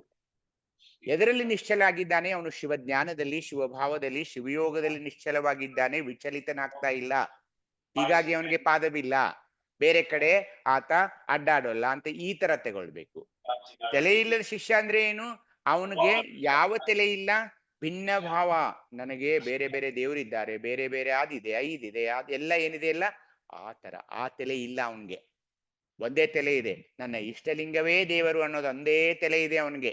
ಹೀಗಾಗಿ ಲೌಕಿಕ ಜನರ ತಲೆ ಇಲ್ಲದ ಶಿಷ್ಯ ಇವನು. ಲೌಕಿಕ ಜನರ ತಲೆಯಲ್ಲಿ ಏನಿರುತ್ತೋ ಅದಿಲ್ಲ ಇವನ್ಗೆ. ಹೀಗಾಗಿ ಅವನ್ಗೇನಂದ್ರು ತಲೆ ಇಲ್ಲದ ಶಿಷ್ಯ ಅಂದ್ರು. ಅನಾಚಾರಿ ಗುರು ಅಂದ್ರೆ ಏನು? ಇವನು ಏನ್ ಮಾಡಿದಾನೆ? ಅವನಿಗೆ ಬರೇ ಲಿಂಗಾಚಾರ ಬಿಟ್ಟು ಮತ್ತೇನು ಇಲ್ಲ, ಅವನಿಗೆ ಅನಾಚಾರಿ ಗುರು ಅಂದ್ರು. ಅನೇಕ ಆಚಾರಗಳನ್ನ, ವ್ರತಗಳನ್ನ ಅವ್ನು ಮಾಡ್ತಾ ಹೋಗೋಲ್ಲ. ಮಡಿ ಇರಬೇಕು, ಅವ್ರು ಮುಚ್ಕೋಬಾರ್ದು, ಇವ್ರನ್ನ ಮುಚ್ಕೋಬಾರ್ದು, ಆ ಧರ್ಮದವ್ರಿಗೆ ಹೇಳಬಾರ್ದು, ಆ ಜಾತಿಯವ್ರಿಗೆ ಹೇಳಬಾರ್ದು, ಹೆಣ್ಣು ಮಕ್ಕಳನ್ನ ಹೊರಗಿಡಬೇಕು, ಇಂಥ ವಿಚಿತ್ರವಾದ ಅನಾಚಾರಗಳನ್ನ ತೆಗೆದುಕೊಂಡು ಬಂದಿದ್ರು. ಆ ಆಚಾರಗಳನ್ನ ಅವ್ನು ನಂಬೋಲ್ಲ. ನಮ್ಮ ಗುರುವಿಗೆ ಏನೂ ಸಂಬಂಧವಿಲ್ಲ. ಅವನಿಗೇನಂದ್ರು, ಯಾರಂದ್ರು? ಜಗತ್ತೇ ಅಂದಿತ್ತು, ಏದೇನ್ ಇವನೆಂತ ಗುರು ರೀ, ಏನು ಮಡಿ ಬಗ್ಗೆ ಹೇಳಲ್ಲ, ಅದ್ ಮಾಡಲ್ಲ, ಇದ್ ಮಾಡಲ್ಲ, ಅವನಿಗೆ ಅನಾಚಾರಿ ಗುರು ಅಂತ ಸಮಾಜ ಕರೀತು. ಆದ್ರೆ ನಮ್ಮ ಅಲ್ಲಮ ಪ್ರಭುದೇವರು ಆ ಅನಾಚಾರಿ ಗುರು ಯಾರಂದ್ರೆ ಆತ ಲಿಂಗಾಚಾರಿಯಾಗಿದ್ದಾನೆ. ವ್ರತಗೇಡಿ ಶಿಷ್ಯನು ಅಂದ್ರೆ ಏನು? ಯಾರೋ ಏನು ಹೇಳಿದ್ದನ್ನು ಸುಮ್ನೆ ಒಪ್ಪಿಕೊಂಡು ಅವನು ಮಾಡ್ತಾ ಹೋಗೋದಿಲ್ಲ, ಕುರುಡನಾಗಿ ಕಿವುಡನಾಗಿ ಇಲ್ಲ. ಅವನು ಆ ಗುರುವಿನಿಂದ ಅರ್ಥಕೊಂಡ್ಬಿಟ್ಟಿದ್ದಾನೆ. ಶಿವಜ್ಞಾನ ಅಂದ್ರೆ ಏನು, ಶಿವಯೋಗ ಅಂದರೆ ಏನು ಅಂದ್ಕೊಂಡು ಅದೇ ತನ್ನ ಒಂದು ಪ್ರೊಸೀಜರ್ ನಲ್ಲಿ ಅವನು ಇರ್ತಾನೆ, ಆ ಪ್ರಯೋಗದಲ್ಲಿ ಇರ್ತಾನೆ ಹೊರತು ಯಾರೋ ಎಲ್ಲೋ ಹೇಳಿದ ವ್ರತವನ್ನ ಆತ ಪಾಲಿಸೋದಿಲ್ಲ. ಹೀಗಾಗಿ ಅವನಿಗೆ ಏನ್ ಕರೆದ್ರು ಸಮಾಜ? ವ್ರತಗೇಡಿ ಅಂತ ಕರೀತು. ಯಾವ ವ್ರತನೂ ಮಾಡೋಲ್ರಿ ಅವನು, ಸುಮ್ನೆ ಹೋಗಿ ಕೂತಿರ್ತಾನೆ. ಒಂದ್ ಕೈಯಲ್ಲಿ ಲಿಂಗ ಹಿಡ್ಕೊಂಡು ಕೂತ್ಕೊಂಡ್ ಬಿಡ್ತಾನೆ. ಮತ್ತೇನು ನಾವು ಆ ವ್ರತ ಮಾಡಂತ ಹೇಳಿದ್ವಿ, ಈ ವ್ರತ ಮಾಡಂತ ಹೇಳಿದ್ವಿ, ಶಿವಲೀಲಾಮೃತ ವ್ರತ ಮಾಡಂತ ಹೇಳಿದ್ವಿ, ಸೋಮವಾರ 16 ಸೋಮವಾರ 16 ಸೋಮವಾರ ಮಾಡು ಅಂತ ಹೇಳಿದ್ವಿ. ಏನೂ ಕೇಳ್ತಾ ಇಲ್ಲ ರೀ, ವ್ರತಗೇಡಿ ಶಿಷ್ಯ ಅಂತ ಸಮಾಜ ಕರೀತು. ಯಾಕೆ ಅವನಿಗೆ ವ್ರತಗೇಡಿ? ಅವನು ನಮ್ಮ ಶಿವವ್ರತದಲ್ಲಿ ಇದ್ದಾನೆ, ಕೇವಲ ಇಷ್ಟಲಿಂಗ ಪೂಜೆಯಲ್ಲಿ ಮಾಡ್ತಾ ಇರೋದ್ರಿಂದ, ಶಿವಿಷ್ಟಲಿಂಗ ಪೂಜೆಯಲ್ಲಿಯೇ ಮಗ್ನನಾಗಿರುವುದನ್ನ, ಲಿಂಗ ಮಗ್ನವಾಗಿರೋದ್ರಿಂದ ಅವನಿಗೆ ವ್ರತಗೇಡಿ ಶಿಷ್ಯ ಅಂತ ಸಮಾಜ ಕರೀತಲ್ಲ, ಅದೇ ಶಬ್ದವನ್ನ ಇವರು ಅಲ್ಲಂ ಪ್ರಭುದೇವರು ಒಂದು ವ್ಯಂಗ್ಯ ಭಾವದಲ್ಲಿ ಇದನ್ನ ತೆಗೆದುಕೊಂಡು ಬರ್ತಾರೆ. ಹೀಗಾಗಿ ನೀವು ನೇರವಾಗಿ ಇವನ್ನೆಲ್ಲ ಹೋಗ್ಬಾರ್ದು, ಇದ್ರ ಹಿಂದಿನ ಅರ್ಥ ಮಾಡ್ಕೋಬೇಕು. ಈ ಗುರು ಶಿಷ್ಯರಿಬ್ಬರು ಸತ್ತ ಸಾವ ಅಂದ್ರೆ ಏನು? ಸತ್ತ ಸಾವ ಅಂದ್ರೆ ಮಿಲನವಾಗೋದು, ಸಂಗಮವಾಗೋದು, ಪರಸ್ಪರ ಸಂಬಂಧವಾಗೋದು. ಇಂಥ ಗುರು ಶಿಷ್ಯ ಸಂಬಂಧವನ್ನ ನಾನು ನಿಮ್ಮಲ್ಲಿ ಅರಿಸ್ತಾ ಇದ್ದೀನಿ, ನಿಮ್ಮಲ್ಲಿ ಹುಡುಕ್ತಾ ಇದ್ದೀನಿ ಅಂತ ಅಲ್ಲಂ ಪ್ರಭುದವ್ರು ಹೇಳ್ಬೇಕಾದ್ರೆ ನನಗನ್ಸುತ್ತೆ ಇಂಥ ಯಾವ ವಚನಗಳು ಬೇರೆ ಎಲ್ಲೂ ನಿಮಗೆ ಸಿಗ್ಲಿಕ್ಕಿಲ್ಲ. ಅದಕ್ಕೆ ನಾನು ಹೇಳಿದೆ, ವಚನಗಳನ್ನು ಕೇಳಿದ ತಕ್ಷಣ ನಮಗೆ ಅಮೃತ ಸ್ಫುರಣೆಯಾಗುತ್ತದೆ, ಅಮೃತ ಸವಿದಷ್ಟು ಸಂತೋಷವಾಗ್ತಾ ಇದೆ. ಅಂದ್ರೆ ಯಾಕಂದ್ರೆ ಈ ವಚನವನ್ನೇ ಅದಕ್ಕೆ ಉದಾಹರಣವಾಗಿ ನೀವು ತಗೊಳ್ಬಹುದು. ನೋಡಿ ಏನು ವಚನ, ಪಾದವಿಲ್ಲದ ಗುರುವಿಗೆ. ಹಂಗೆ ನೀವು ಬರೀ ನಿರ್ವಚನ ಮಾಡೋಕ್ ಹೋಗಿ ಏನು ಅರ್ಥ ಆಗೋಲ್ಲ. ಹೀಗಾಗಿ ಈ ಗುರು ಶಿಷ್ಯರ ಸಂಬಂಧ, ಗುರುವನ್ನ ಹೇಗೆ ನಾವು ಸೇವೆ ಮಾಡಬೇಕು ಅಂತ ಈ ಶುಶ್ರೂಷಾ ಸ್ಥಳದಲ್ಲಿ ನಾವು ನೋಡಿದ್ವಿ. ಇಲ್ಲಿಗೆ ನಮ್ಮ ಈ ಸ್ಥಳಗಳು ಯಾವುದು, ಯಾವ ಸ್ಥಳ ಹೇಳಿ? ಇದು ಯಾವ ಸ್ಥಳ ಈಗ ನಾವು ಮಾಡ್ತಾ ಇದ್ವಿ? ಇದು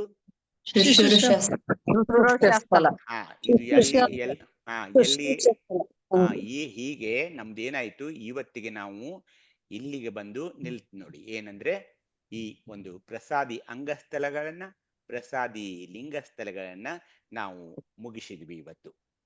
ಪ್ರಸಾದಿ ಸ್ಥಳ, ಅದರಲ್ಲಿ ಬರುವಂತಹ ಗುರು ಮಹಾತ್ಮೆ, ಪ್ರಸಾದಿ ಸ್ಥಳ, ಗುರು ಮಹಾತ್ಮೆ ಸ್ಥಳ, ಲಿಂಗ ಮಹಾತ್ಮೆ ಸ್ಥಳ, ಜಂಗಮ ಮಹಾತ್ಮೆ ಸ್ಥಳ, ಭಕ್ತ ಮಹಾತ್ಮೆ ಸ್ಥಳ, ಶರಣ ಮಹಾತ್ಮೆ ಸ್ಥಳ, ಪ್ರಸಾದ ಮಹಾತ್ಮೆ ಸ್ಥಳ ಅಂತ ಅಂಗಸ್ಥಳಗಳನ್ನ ಅಭ್ಯಸನ ಮಾಡಿ ಶಿವಲಿಂಗ ಇರೋ ಈ ಲಿಂಗ ಸ್ಥಳಗಳು ಯಾವಂದ್ರೆ ಕಾಯ ಅನುಗ್ರಹ ಸ್ಥಳ, ಇಂದ್ರಿಯ ಅನುಗ್ರಹ ಸ್ಥಳ, ಪ್ರಾಣ ಅನುಗ್ರಹ ಸ್ಥಳ, ಕಾಯಾರ್ಪಿತ ಸ್ಥಳ, ಕರ್ಣಾರ್ಪಿತ ಸ್ಥಳ, ಭಾವಾರ್ಪಿತ ಸ್ಥಳ, ಶಿಷ್ಯ ಸ್ಥಳ, ಶುಶ್ರೂಷಾ ಸ್ಥಳ, ಸೇವೆ ಸ್ಥಳ ಅಂತ ಮುಗಿಸಿದ್ವಿ. ಮುಂದಿನ ಯಾವ ಸ್ಥಳಕ್ಕೆ ಹೋಗ್ಬೇಕು ನಾವ್ ಇವಾಗ? ಪ್ರಾಣಲಿಂಗಿ ಸ್ಥಳಕ್. ಹಾ, ಅಲ್ಲಿರುವ ಲಿಂಗ ಯಾವುದು? ಜಂಗಮಲಿಂಗ. ಜಂಗಮಲಿಂಗ. ಯಾವ್ದದು ಚಕ್ರ ಯಾವುದು? ಅನಾಹತ ಚಕ್ರ.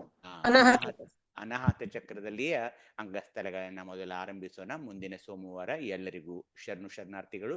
ತಮಗೇನಾದ್ರೂ ಕೇಳಬೇಕಾಗಿದ್ರೆ ಕೇಳಬಹುದು ಅಂತ ಹೇಳ್ತಾ ಅವಕಾಶಕ್ಕಾಗಿ ತಮಗೆಲ್ಲರ ಪಾದಾರ ವಿದ್ಯೆಗಳಿಗೆ ನಮಿಸುತ್ತಾ ನನ್ನ ಈ ವ್ಯಾಖ್ಯಾನಕ್ಕೆ ವಿರಾಮವನ್ನು ನೀವೇ. ಎಲ್ಲರಿಗೂ ಶರಣಾರ್ಥಿಗಳು. ತಮಗೂ ಶರಣಾರ್ಥಿ ಅಪ್ಪ ಅವರೇ. ಶರಣ. ತಮಗೂ ಶರಣಾರ್ಥಿ ಅಣ್ಣರ. ಶರಣಾರ್ಥಿ. ಶರಣಾರ್ಥಿಗಳು. ಸರ್ವರಿಗೂ ಶರಣಾರ್ಥಿಗಳು. ಒಂದು ಡೌಟ್ ಐತರಪ್ಪರೆ, ಡಾಕ್ಟರ್ ಅಪ್ಪರೆ, ಒಂದು ಡೌಟ್ ಇದೆ. ಇವತ್ತು ಉರಿಲಿಂಗ ಪೆದ್ದಿಗಳ ವಚನವನ್ನ ನಾವು ಬಿಡಿಸಿದ್ವಿ. ಅಂಗದ ಮೇಲೆ ಲಿಂಗ ಸಂಬಂಧಿಯಾಗಲು ಸಾಲುಕ್ಯವೆಂಬುದೇನೋ ಅಂತ ಕ್ವಶನ್ ಇದೆ. ಗುರುಲಿಂಗ ಜಂಗಮ ಸನ್ನಿಧಿ ದಾಸೋಹದೊಳಗಿರಲು ಸಾಮೀಪ್ಯವೆಂದರೆ ಏನು? ಸರ್ವಾಂಗಮನ ಇಂದ್ರಿಯಗಳ ಸಂಘದೊಳಗಿರಲು ಸಾರೂಪ್ಯವೆಂದರೆ ಏನು? ಚತುರ್ವಿಧ ಕ್ಷಣಗಳೊಳಗೊಂಡು ಮಹಾಮನಲಿಂಗವು ತನ್ನ ಮನದೊಳಗಿಸಿ ನೆನೆಯುತ್ತಿರಲು ಸಾಯುಜ್ಯವೆಂದರೇನು? ಇಂತಿ ಸಾಲುಕ್ಯ, ಸಾಮೀಪ್ಯ, ಸಾರೂಪ್ಯ, ಸಾಯುಜ್ಯವೆಂಬ ಚತುರ್ವಿಧ ಪದಂಗಳೆಂದರೇನು? ಎಲೆ ಉರಿಲಿಂಗ ಪೆದ್ದಿ ಪ್ರಿಯ ವಿಶ್ವೇಶ್ವರ ನಿಮ್ಮ ನರಿದ ಶರಣಂಗೆ ಅಂತ ಹೇಳಿದಾರಪ್ಪ ಇಲ್ಲಿ. ಈಗ ತಾವು ಏನ್ ಹೇಳಿದ್ರಿ, ಸಾಲುಕ್ಯ, ಸಾಮೀಪ್ಯ ಅವೆಲ್ಲ ಪದವಿಗಳು ನಮಗೆ ಆಕ್ಚುಲ್ ಆಗಿ ಇಲ್ಲ ಅಲ್ಲೇನ್ರಪ್ಪ ಅವೆಲ್ಲ? ಹೌದು, ನಮ್ಗಿರೋದು ಗುರುಲಿಂಗ, ಜಂಗಮ, ಪ್ರಸಾದ. ಹೌದು. ಹಾ, ಈಗ ಒಂದು ವಚನದಲ್ಲಿ ಹೇಳ್ಬೇಕಾದ್ರೆ ಆ ವರ್ಡ್ಗಳನ್ನ ನಾವು ಉಪಯೋಗ ಮಾಡ್ಕೊಂಡ್ವಲ್ಲ, ಅವಾಗ ಏನ್ ಅರ್ಥ ತಗೋಬೇಕಂಗಾರೆ ನಾವು ಅಂತ ಕೇಳ್ತಾ ಇದ್ದಾರೆ. ಅಂದ್ರೆ ಏನಂದ್ರೆ, ಯಾವಾಗ್ಲೂ ಶಿಷ್ಯ ಗುರುವಿನ ಹತ್ರ ಹೋದಾಗ, ಈಗ ಬೇರೆ ಧರ್ಮದಲ್ಲಿ ಹೇಗಿದೆ ಅಂದ್ರೆ, ಈಗ ನೀವು ಶಂಕರಾಚಾರ್ಯರ ಒಂದು ಧರ್ಮವನ್ನು ಅಭ್ಯಸನ ಮಾಡುವಾಗ ಅವರು 4 ಘಟ್ಟಗಳಲ್ಲಿ ನಿಮ್ಮನ್ನ ಕರೆದುಕೊಂಡು ಹೋಗ್ತಾರೆ. ಇದೇ ಅಲ್ಲಿ ಹೇಳೋದು. ಈ ಚತುರ್ವಿಧ ಫಲಗಳನ್ನ ನನಗೆ ನೀನು ಕೊಡು ಅನ್ನೋದೇ ಅವರ ಮೂಲ ಉದ್ದೇಶ. ಹೌದು, ಪರಮಾತ್ಮನಲ್ಲಿ ಅವ್ರು ಇದನ್ನೇ ಬೇಡ್ಕೊಳ್ಳೋದು. ಆದ್ರೆ ಶರಣರು ಈ ಪದವಿಗಳನ್ನ ಎಂದು ಒಪ್ಪಲ್ಲ. ಈ ಪದವಿಗಳನ್ನ ಅಂದ್ರೆ ಏನಾಗುತ್ತೆ ಹೇಳಿ, ನೀವು ಏನನ್ನೋ ಬೇಡ್ಕೊಂಡು ಹೋದ್ರೆ ಅದು ನಿಷ್ಫಲವಾಗುತ್ತದೆ ಅನ್ನೋ ಭಾವನೆಯಲ್ಲಿ ಇರ್ತಾರೆ ನಮ್ಮ ಶರಣರು ಯಾವಾಗ್ಲೂ. ಹಿಂದೆ ಒಂದು ಉದ್ದೇಶ ಇಟ್ಕೊಂಡು ನೀನು ಅದನ್ನ ನನ್ಗೆ ಕೊಡೋದಾದ್ರೆ ನಾನು ನಿನಗೆ ಇದನ್ನ ಮಾಡ್ತೀನಿ ಅನ್ನೋದಿದೆಯಲ್ಲ, ಅದು ನಡೆಯೋಲ್ಲ ಈ ನಮ್ಮ ಧರ್ಮದಲ್ಲಿ. ಹೀಗಾಗಿ ಅವ್ರು ಏನ್ ಮಾಡಿದ್ರು, ಅಂದಿನ ಜನರಿಗೆ ಹೇಳಿದ್ರು, ಅಪ್ಪ ಬೇರೆ ಧರ್ಮದಲ್ಲಿ ಈ ತರ ಇದೆ, ಸಾಲೋಕ್ಯ, ಸಾರೂಪ್ಯ, ಸಾಯುಜ್ಯ ಎಲ್ಲ ಇದೆ, ನಮ್ಮಲ್ಲಿ ಇಲ್ಲ. ನೀನು ಗುರುವಿನ ಹತ್ರ ಹೋದ ತಕ್ಷಣ ಅವು ತಾನಾಗಿಯೇ ಶಿವಯೋಗದಲ್ಲಿ ನಡೀತಾ ಇರುವಾಗ ನೀವು ಬಯಸದೇ ಅವು ನಿಮಗೆ ಬರುತ್ತವೆ ಅನ್ನೋ ಒಂದು ವಿಚಾರ ಈ ವಚನಗಳಲ್ಲಿ ಬರ್ತಾ ಇದೆ. ಅನೇಕ ವಚನಗಳಲ್ಲಿ 4 ಶಬ್ದ ಬರ್ತವೆ. ಆದ್ರೆ ಉದ್ದೇಶ ಏನಂದ್ರೆ, ಅದನ್ನ ಇಟ್ಕೊಂಡು ನಾವು ಮಾಡೋದಿಲ್ಲ ಎಂದು. ಇಷ್ಟಲಿಂಗವನ್ನ ಕೈಯಲ್ಲಿ ಇಟ್ಕೊಂಡು ನನಗೆ ಶಿವಲೋಕಕ್ಕೆ ಕರೆದುಕೋ, ನನ್ನ ಶಿವದ ಪಕ್ಕದಲ್ಲಿ ನಾನು ಕುತ್ಕೊಳ್ಬೇಕಾಗಿದೆ, ಶಿವನ ರೂಪ ನನಗೆ ಬೇಕಾಗಿದೆ, ಶಿವನಲ್ಲಿ ನನಗೆ ಮುಕ್ತಿ ಬೇಕಾಗಿದೆ, ಅವನಲ್ಲಿ ನಾನು ಐಕ್ಯನಾಗಬೇಕಾಗಿದೆ ಅಂತ ಯಾವುದೇ ಒಂದು ಸದಾಶಯ ಉದ್ದೇಶ ಗುರು ಇಟ್ಕೊಂಡು ಇಷ್ಟಲಿಂಗ ಪೂಜೆಯನ್ನ ನಾವು ಯಾರು ಮಾಡ್ಕೊಳ್ಳಲ್ಲ. ಏಕೆ ಹೇಳಿ, ಅವನ್ನ ನಾವು ಬಯಸೋದೇ ಇಲ್ಲ, ತಾವಾಗಿ ಶಿವಯೋಗದಿಂದ ಅವು ನಮ್ಮ ಮೇಲೆ ಬರ್ತಾ ಇವೆ ಅನ್ನೋದೇ ಶರಣರ ಉದ್ದೇಶವಾಗ್ತಾ ಇವೆ. ಸುಮ್ನೆ ಆದ್ರೆ ಹೇಳ್ಬೇಕಾಗ್ತಾ ಇದೆ. ಯಾಕೆ ಬೇರೆ ಜನರು ಈ ಪದವಿಗಳನ್ನ ಬಿಡ್ತಾ ಹೋದ್ರು? ಯಾಕೆ ಅಂದ್ರೆ ಅವರು ಸ್ವಾರ್ಥಿಗಳಾಗಿದ್ರು ಅನ್ನೋದನ್ನು ಅವ್ರು ಹೇಳೋಕ್ ಮರೆಯೋಲ್ಲ. ಅನೇಕ ವಚನಗಳಲ್ಲಿ ನೀವು ಈ ಪದಗಳನ್ನ ಹಾಕಿ ನೋಡಿ. ಅವರು ಸ್ವಾರ್ಥಿಗಳಾದವರು ಮಾತ್ರ ಈ ಪದವಿಗಳನ್ನ ಬೇಡ್ತಾರೆ, ತಪಸ್ಸಿಗೆ ಕೂಡಿರ್ತಾರೆ. ನೀವು ನೋಡಿ, ಎಷ್ಟೋ ಋಷಿ ಮುನಿಗಳು ತಪಸ್ಸಿಗೆ ಕುಳಿತುಕೊಂಡ್ರು ಅಂತ ಬರ್ತದೆ. ಕುತ್ಕೊಂಡಾಗ ಅವನು ದೇವರು ಪ್ರತ್ಯಕ್ಷನಾದ. ದೇವರು ಪ್ರತ್ಯಕ್ಷ ಆದ ನಂತರ ವರ ಏನ್ ಬೇಕು ಅಂತ ಕೇಳಿದ. ನೀವು ಕೇಳಿರ್ಬಹುದು ಅನೇಕ ಕಥೆಗಳನ್ನ. ಅವಾಗ ಅವನು ಏನೇನೋ ವರ ಕೇಳ್ತಾನೆ, ಅವನು ತಥಾಸ್ತು ಅಂದು ಬಿಡ್ತಾನೆ. ಆ ಕಥೆಗಳನ್ನ ನಾವು ಕೇಳಿಯೂ ಆಯ್ತು, ಅದನ್ನ ಮನಸ್ಸಿನಿಂದ ತೆಗೆದೂ ಆಯ್ತು. ಯಾಕೆಂದ್ರೆ ಶಿವಯೋಗದಲ್ಲಿ ಇದೆಲ್ಲ ನಡೆಯೋಲ್ಲ. ಯಾವುದೇ ಫಲ ಪದವಿಗಳನ್ನ ನಾವು ಬೇಡಲು ಕೂಡದು. ಆದ್ರೆ ಏನಂದ್ರೆ ಅವು ಇವೆ ಅನ್ನೋದು ನಮ್ಗೆ ಗೊತ್ತಿರಬೇಕು. ಅವು ಇವೆ, ಇಂಥ ಪದವಿಗಾಗಿ ಬಡದಾಡೋರು ಇನ್ನೂ ಇದ್ದಾರೆ ಅನ್ನೋದನ್ನ ನಾವು ನೋಡ್ಕೊಳ್ಬೇಕನ್ನೋದೇ ಈ ಆಶಯ ಅಷ್ಟೇ. ಗುರುವಿನ ಹತ್ರ ಹೋದಾಗ ಇವು ತಾನಾಗಿ ನಿಮಗೆ ಶಿವಯೋಗದ ಮೂಲಕ ಲಭಿಸ್ತಾ ಇವೆ ಅಂತ ಹೇಳ್ತಾ ಇದ್ದಾರೆ ಆದಯ್ಯನವರು. ಆಯ್ತು, ಶರಣು ಶರಣಾರ್ಥಿ. ಶರಣು ಅಮರಕಲಕ. ಮತ್ತೆ ಯಾರಾದ್ರೂ ಏನಾದ್ರು ಕೇಳ್ಬೇಕಾ? ಶರಣಾರ್ಥಿ ಅಪ್ಪರೇ. ಹಾ ಹೇಳಿ ಅಕ್ಕ, ಶಾಂತಲಾಕ. ಇಲ್ಲಿ ಫಲಪದಗಳನ್ನು ಬೇಡ್ತಾರೆ ಅಂದ್ರೆ ಅವರು ದೇವ್ರನ್ನ ಹೊರಗಿಟ್ಟು ನೋಡ್ತಾರೆ, ಅವರೇ ಬೇರೆ ಇರ್ತಾರೆ, ಪರಮಾತ್ಮನನ್ನೇ ಬೇರೆ, ಇಬ್ರು ಭಿನ್ನವಾಗಿರ್ತಾರೆ. ಆದ್ರೆ ನಮ್ಮ ತತ್ವದಲ್ಲಿ, ನಮ್ಮ ಧರ್ಮದಲ್ಲಿ ಭಿನ್ನತೆ ಇಲ್ಲ. ಪೂಜ್ಯ ವಸ್ತುವೇ ನಾವಾಗಿರೋದ್ರಿಂದ ಬೇಡ್ತಕ್ಕಂತ ಅವಶ್ಯಕತೆ ಆ ಒಂದು ಪ್ರಶ್ನೆ ಇಲ್ಲಿ ಬರೋದಿಲ್ಲ ಅಂತ ನನ್ನ ಅಭಿಪ್ರಾಯ. ಪರ ಶರಣಾರ್ಥಿ. ಹೌದು. ಯಾಕಂದ್ರೆ ಯಾರಿಗ್ ಬೇಡೋರು ನೀವು? ಯಾರಿಗ್ ಬೇಡೋರು? ನೀವೇ ಬೇಡ್ಕೊಂಡಂಗೆ ಆಗುತ್ತೆ. ನಾವು ಅದಕ್ಕೆ ನಿಮ್ಗೆ ಹೇಳಿದ್ವಿ, ಇಷ್ಟಲಿಂಗದ ಒಳಗಡೆ ಏನಿದೆ, ಇಷ್ಟಲಿಂಗದ ಹೊರಗಡೆ ಏನಿದೆ. ನೀವು ಬೇರೆ ಇಲ್ಲ, ಶಿವಾವು ಬೇರೆ ಇಲ್ಲ. ಶಿವಾಂಶಿಕರಾದ ನಮಗೆ ಯಾರನ್ನು ಬೇಡಬೇಕಾಗಿದೆ? ಯಾರಿಗೂ ಬೇಡಕ್ಕೆ, ಅದು ನೀವು ಹೇಳೋದು ನಿಜಾನೇ. ಯಾರಿಗೂ ಬೇಡೋದಿದೆ ನಮಗೆ? ಯಾರಿಗೂ ಬೇಡಕ್ಕಾಗಲ್ಲ. ಹಾಗಾದ್ರೆ ಆ ವರ್ಡ್ಸ್ ಗಳನ್ನ ನಾವು ವಚನಗಳಲ್ಲಿ ಉಪಯೋಗ ಮಾಡೋದು ಅಷ್ಟು ಒಳ್ಳೇದಲ್ಲ ಅಂತ ನಾವು ಅನ್ಕೊಂತ ಇದೀನಿ ಇವಾಗ. ಹೇಗಂತ ಅಲ್ಲ, ಏನಾಗುತ್ತೆ ಅಕ್ಕ, ಈಗ ವಚನಗಳಲ್ಲಿ ಅವ್ರು ತಗೊಂಡ್ ಬಂದಿರ್ತಾರೆ, ಆ ಶಬ್ದಗಳನ್ನ ಹಾಕಿರ್ತಾರಲ್ಲ. ಅನೇಕ ವಚನಗಳಲ್ಲಿ 4 ಶಬ್ದ ಬರುತ್ತೆ, ಚಾಲುಕ್ಯ, ಸಾಲುಕ್ಯ, ಬರ್ತವೆ. ನಾವು ವಚನಗಳಲ್ಲಿ ಅವನ್ ಬಿಟ್ಟು ಆ ವಚನ ಬರೆಯೋಕಾಗೋದಾಗ್ಲಿ ಅಥವಾ ಹಾಗೇನೆ ನಾವು ತಗೊಳ್ಬೇಕಾಗುತ್ತೆ. ನಮ್ಮ ವ್ಯಾಖ್ಯಾನ ಮಾಡುವಾಗ ಆ ಪದವಿಗಳನ್ನ ತೆಗಿಯೋಕಾಗಲ್ಲ. ಅಂದ್ರೆ ಇಡೀ ವಚನವನ್ನ ನಾವು ಇಡ್ಲೇಬೇಕಾಗುತ್ತೆ. ಅದೆಷ್ಟೇ ಅದು ತಪ್ಪಿರ್ಲಿ ಒಪ್ಪಿರ್ಲಿ, ವಚನ ಪ್ರಸ್ತುತದಲ್ಲಿ ವಚನವನ್ನ ಸಂಪೂರ್ಣವಾಗಿಯೇ ತಮ್ಮ ಮುಂದೆ ಇಡಬೇಕಾಗುತ್ತೆ. ನಾವು ನಡು ಕಟ್ ಮಾಡಕ್ ಬರೋಲ್ಲ ಅಲ್ವಾ? ಶಿವಯೋಗ ಕೂಡದೆ ಅಪ್ಪರೆ ಪೂಜೆ ಮಾಡ್ತಕ್ಕಂಥದ್ದು ಪೂಜ್ಯನಾಗ್ಲಿಕ್ಕಾಗಿ. ಆ ಪೂಜೆ ವಸ್ತುನೇ ನಾನ್ ಆಗ್ಲಿಕ್ಕಾಗಿ ನಾನ್ ಪೂಜೆ ಕೂಡ್ತೀನಲ್ವಾ. ಮತ್ತೆ ಇಲ್ಲಿ ಬೇಡಿಕೆನು ಬರೋದಿಲ್ಲ, ಅವ್ರು ಕೊಡ್ತೀನಿ ಅಂತಕ್ಕಂಥದ್ದು ಇಲ್ಲ, ನಾನ್ ತಗೊಂಡ್ತಿಕ್ಕಂತೀನಿ ಇಲ್ಲ, ಫಲಪದಗಳು ಮೊದಲೇ ಇಲ್ಲ. ಇಲ್ಲ ಅಕ್ಕ, ಇಲ್ಲ. ಅದು ನಿಜ, ಅದೇ ನಿಜ ಅಕ್ಕ, ಅದೇ ನಿಜ. ಅದೇ ಅಪ್ಪರೆ ಶರಣಾರ್ಥಿ. ಶರಣ. ಈ ತರಹದ ಅನೇಕ ಫಲ ಪದವಿಗಳನ್ನ ಬೇಡ್ತಾ ಹೋಗೋ ಅನೇಕ ವಚನಗಳಿವೆ. ನನಗೆ ಅದನ್ನ ಕೊಡು, ಇದನ್ನ ಕೊಡು. ಆದ್ರೆ ವಚನದ ಕೊನೆಯಲ್ಲಿ ಅವ್ರು ನಿರಾಕರಿಸಲೇ ಹೋಗ್ತಾರೆ ಯಾವಾಗ್ಲೂ. ಶರಣಾರ್ಥಿ ಅವರೇ, ಶಾಂತಲಾ ಅವರೇ ಶರಣಾರ್ಥಿ ಹೇಳ್ರಪ್ಪರೆ. ಶರಣಾರ್ಥಿ. ಈಗ ಅವರೇ ನೀವೇನೋ ಪೂಜನೀಯ ಅಂತಂದ್ರಲ್ಲ, ಯಾವ್ದಕ್ಕೆ ಪೂಜನೀಯ ವಸ್ತು ಅಂತಂದ್ರೆ? ಅಲ್ಲಪ್ಪರೆ, ನಾವೀಗ ಇಷ್ಟಲಿಂಗ ಹಿಡ್ದು ಪೂಜೆ ಕೂತ್ಕೊಳ್ತೀವಿ ಅಂದ್ರೆ ಆ ಪೂಜ್ಯ ವಸ್ತು ಪರಾತ್ಪರ ನಿರಾಕಾರ ಪರಾತ್ಪರ ವಸ್ತುವೇ ನಾವ್ ಆಗ್ಬೇಕು ಅಂತಕ್ಕಂಥದ್ದು ಲಿಂಗದ ಮುಖಾಂತರವಾಗಿ ನಾವ್ ಅದನ್ನ ಅನುಭವ ಮಾಡ್ಲಿಕ್ಕೆ ನನಗೆ ಬಸವ ಗುರು ಕೊಟ್ಟಿರ್ತಕ್ಕಂಥದ್ದು ಇಷ್ಟಲಿಂಗ ಅಲ್ವಪ್ಪರೆ? ಗುರುಲಿಂಗ ಜಂಗಮಕ್ಕೆ ಪೂಜನೀಯ ಸಾಧನೆ ಹೊರ್ತು ಅವರ ಒಂದ್ ನಿಮಿಷ. ಗುರುಲಿಂಗ ಜಂಗಮಕ್ಕೆ ನೀವು ಪೂಜನೀಯ ಅಂತ ಹೇಳ್ತೀರಲ್ವಾ, ಈ ಪದ ಉಪಯೋಗಿಸ್ತಿರಲ್ವಾ? ಇದು ತಪ್ಪು ಅಂತ ಹೇಳ್ತೀನಿ. ಯಾಕೆಂದ್ರೆ ಅಪ್ಪನವರು ಕೊಟ್ಟಿರೋದೇನು ಅಂತ ಹೇಳಿದ್ರೆ ಅಷ್ಟಾವರಣಗಳನ್ನ ಕೊಟ್ಟಿದ್ದಾರೆ. ಅಷ್ಟತನುಗಳಿಗೆ ಅಷ್ಟಾವರಣಗಳನ್ನ ಜೋಡಿಸಿದ್ದಾರೆ ಅವರೇ. ಯಾಕೆಂತ ಹೇಳಿದ್ರೆ ಈ ಅಷ್ಟತನುಗಳಲ್ಲಿ ಆ ಅಹಂಕಾರ ನಿರಸನ ಮಾಡ್ಲಿಕ್ಕೆ ಅಷ್ಟಾವರಣಗಳನ್ನ ಅಪ್ಪನವರು ಕೊಟ್ರು. ಹಾಗಾಗಿ ಅಷ್ಟಾವರಣಗಳು ಯಾವ್ಯಾವ್ರಿ? ಗುರು ಲಿಂಗ ಜಂಗಮ, ಪಾದೋದಕ ಪ್ರಸಾದ, ಮಂತ್ರ, ವಿಭೂತಿ, ರುದ್ರಾಕ್ಷಿ ಅಲ್ವಾ? 9 ಏನಿದಾವೆ, 8 ಏನಿದಾವೆ ಅವು ಅಷ್ಟು ಕೂಡ ಒಂದನ್ನೊಂದು ಬಿಟ್ಟಿರೋದಿಲ್ಲ. ಹಾಗಾಗಿ ಗುರುವಿನಲ್ಲಿ ಅಷ್ಟು ಇದಾವೆ, ಲಿಂಗದಲ್ಲಿ ಅಷ್ಟು ಇದೆ.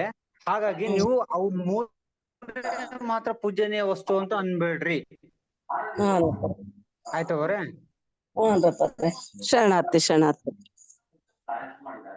ಶರಣಾರ್ಥಿ ಅಪ್ಪರೇ, ಕೇಳಿದ್ದ ಅರ್ಥ ಆಯ್ತು. ನಮ್ಮ ತತ್ವದಲ್ಲಿ ಇಲ್ಲ ಈ ಅಷ್ಟಾವರಣಗಳು. ಈ ಪೂಜನೀಯ ಅಂತ ತಕ್ಷಣ ನಂಗೆ ಗೊತ್ತಾ, ಈ ಬೇರೆಯವರು ಈಗ ಇಲ್ಲಿವರೆಗೂ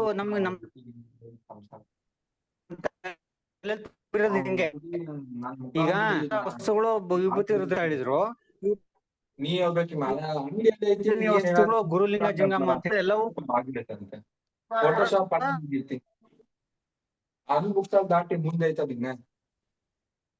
ಸರ್ವ ಶರಣರಿಗೂ ಶರಣಾರ್ಥಿಗಳು. ಅಲ್ಲ ತಾಯಿಯವ್ರೆ, ಶರಣಾರ್ಥಿ. ಈಗ ನೋಡ್ರಿ, ಈಗ ನಾವು ಹೇಳೋರು ಗುರುಗಳು, ನಾವು ಕೇಳೋರು ಶಿಷ್ಯರು. ಈ ಗುರು ಹೇಳೋರು ನಾವು ಶಿಷ್ಯರಿಗೆ ಇದ್ದ ಮಧ್ಯದಾಗ ಒಂದು ಜ್ಞಾನಾನುಸಂಧಾನ ಅಂತ ನಡೀತೈತಿ. ಯಾವುದೋ ಅದು ತಿಳಿಲಾರದ್ದು ತಿಳಿಸಿ ಹೇಳ್ಕೊಡೋ ಹಂಗ ಗುರು. ತಿಳ್ಕೊಳ್ಳಾರ್ದವ ಶಿಷ್ಯ ಇರ್ಬೇಕು. ಇಲ್ಲಿ ಒಂದು ಜ್ಞಾನದ ಒಂದು ಸಂಭಾಷಣೆ ನಡೆದಂಗ್ ನಡೀತೈತಿ ಇಲ್ಲೇ. ಅಂದ್ರ ಏನೂ ಅರಿಲಾರ್ದ ಶಿಷ್ಯ ಅರಿತ ಗುರುವಿನ ಕಡೆಯಿಂದ ತನ್ನ ಜ್ಞಾನಗಳನ್ನ ಪರಿವರ್ತನೆ ಮಾಡ್ಕೋತ ಹೋಗ್ಬಿಡ್ತಾನ ಅವನು. ಅದು ಘನಗೊಳ್ತದ ಅವನಲ್ಲಿ, ಶಿಷ್ಯನಲ್ಲಿ ಏನಾರ ಒಂದ್ ಇರ್ಬೇಕಾದ್ರೆ. ಈಗ ಡಾಕ್ಟ್ರು ಎಷ್ಟ್ ಚೆನ್ನಾಗಿ ಶಿವಯೋಗದ ಬಗ್ಗೆ ತಿಳಿದು ಹೇಳಕತ್ತಾರ. ಕೊನೆಗೆ ಇವತ್ ಲಾಸ್ಟ್ ಹೇಳಿದ್ರು, ಅದ್ 3 ಚಿತ್ರಗಳನ್ನ ಕೊಟ್ಟು ಹೇಳಿದ್ರು. ಕೇಳ್ತೀರಿ ಹೋಗ್ತೀರಿ, ಇನ್ನೊಂದು ಕೇಳಿದ್ ಬರೇ ಬಾಯಿಲೆ ಹೇಳ್ತೀರಿ ಹೋಗ್ತೀರಿ, ಇನ್ನೊಂದು ಎಟ್ಕೊಂಡ್ ಚಿಂತನೆ ಮಾಡಿ ಇವತ್ ಏನ್ ಹೇಳಿದ್ರು. ಹೌದಲ್ಲ, ನಾ ಮಾಡೋದು ಇದು ಎಷ್ಟು ಗೊತ್ತಿಲ್ದರ ಅಜ್ಞಾನದಾಗ ನಾನು ಎಷ್ಟು ಎಲ್ಲಾ ಮಾಡ್ಬಿಟ್ನಲ್ಲ ದೇವ್ರ. ಅದನ್ನ ನಾವು ತಪ್ಪು ಒಪ್ಕೊಂಡು ಆ ದಿವ್ಸ ಆ ಕ್ಷಣದಾಗ ಈಗ ಅವ್ರು ಹೇಳ್ಯಾರಲ್ಲ, ಈಗ ರಾತ್ರಿ ತಪ್ಪ ಅಂತ ಲಿಂಗಯ್ಯನ ಮುಂದೆ ಹೇಳ್ಕೊಂಡು ನಾಳೆಯಿಂದ ಸ್ಟಾರ್ಟ್ ಮಾಡ್ಬಿಡ್ಬೋದು. ಅದು ಜ್ಞಾನಾನುಸಂಧಾನ ಅಂತಾರ ಅದಕ್ಕೆ. ಗುರು ಶಿಷ್ಯರ ಒಂದು ಅಲ್ಲಿ ಘನ ಒಂದು ವಸ್ತುನ ತಯಾರಾಗ್ಬಿಡ್ತದ್ರಿ. ಮನಸ್ಸಷ್ಟು ಫಿಟ್ ಹಾಕೊಂತ ಹೋಗ್ಬಿಡ್ತದ. ಆ ಗುರು ಶಿಷ್ಯರಿಬ್ಬರನ್ನು ವ್ಯಾಪಿಸ್ತತಿ. ಗುರು ಹೇಳ್ತಾ ಜ್ಞಾನೋದಯ ಶಿಷ್ಯನಿಗೆ ಇಷ್ಟು ಆ ರಸಮಯ ಕೊಡ್ತಾನ. ಆವಾಗ ಅವನಿಗೊಂದು ಸೆಲೆ ಕೊಟ್ಟ ಮೇಲೆ ಅವನಿಗೊಂದು ನೆಲೆ ಸಿಗ್ತದ ಶಿಷ್ಯನಿಗೆ. ಅದು ಅವಾಗ ಗುರು ಶಿಷ್ಯರ ಮಧ್ಯೆ ದ್ವಂದ್ವ ಭಾವ ಸಂಪೂರ್ಣ ಹರಿದೋಗ್ಬಿಡ್ತದ. ನಾನ್ ಯಾವಾಗ ನನ್ನ ಸರ್ವಸ್ವವನ್ನು ನಾನು ಗುರು ಶಿಷ್ಯನಿಗೆ ಹೇಳ್ಬಿಟ್ನೋ, ನಾನ್ ಬಯಲಾಗ್ಬಿಟ್ನಪ್ಪ, ಎದ್ರಾಗೂ ಇಲ್ಲ.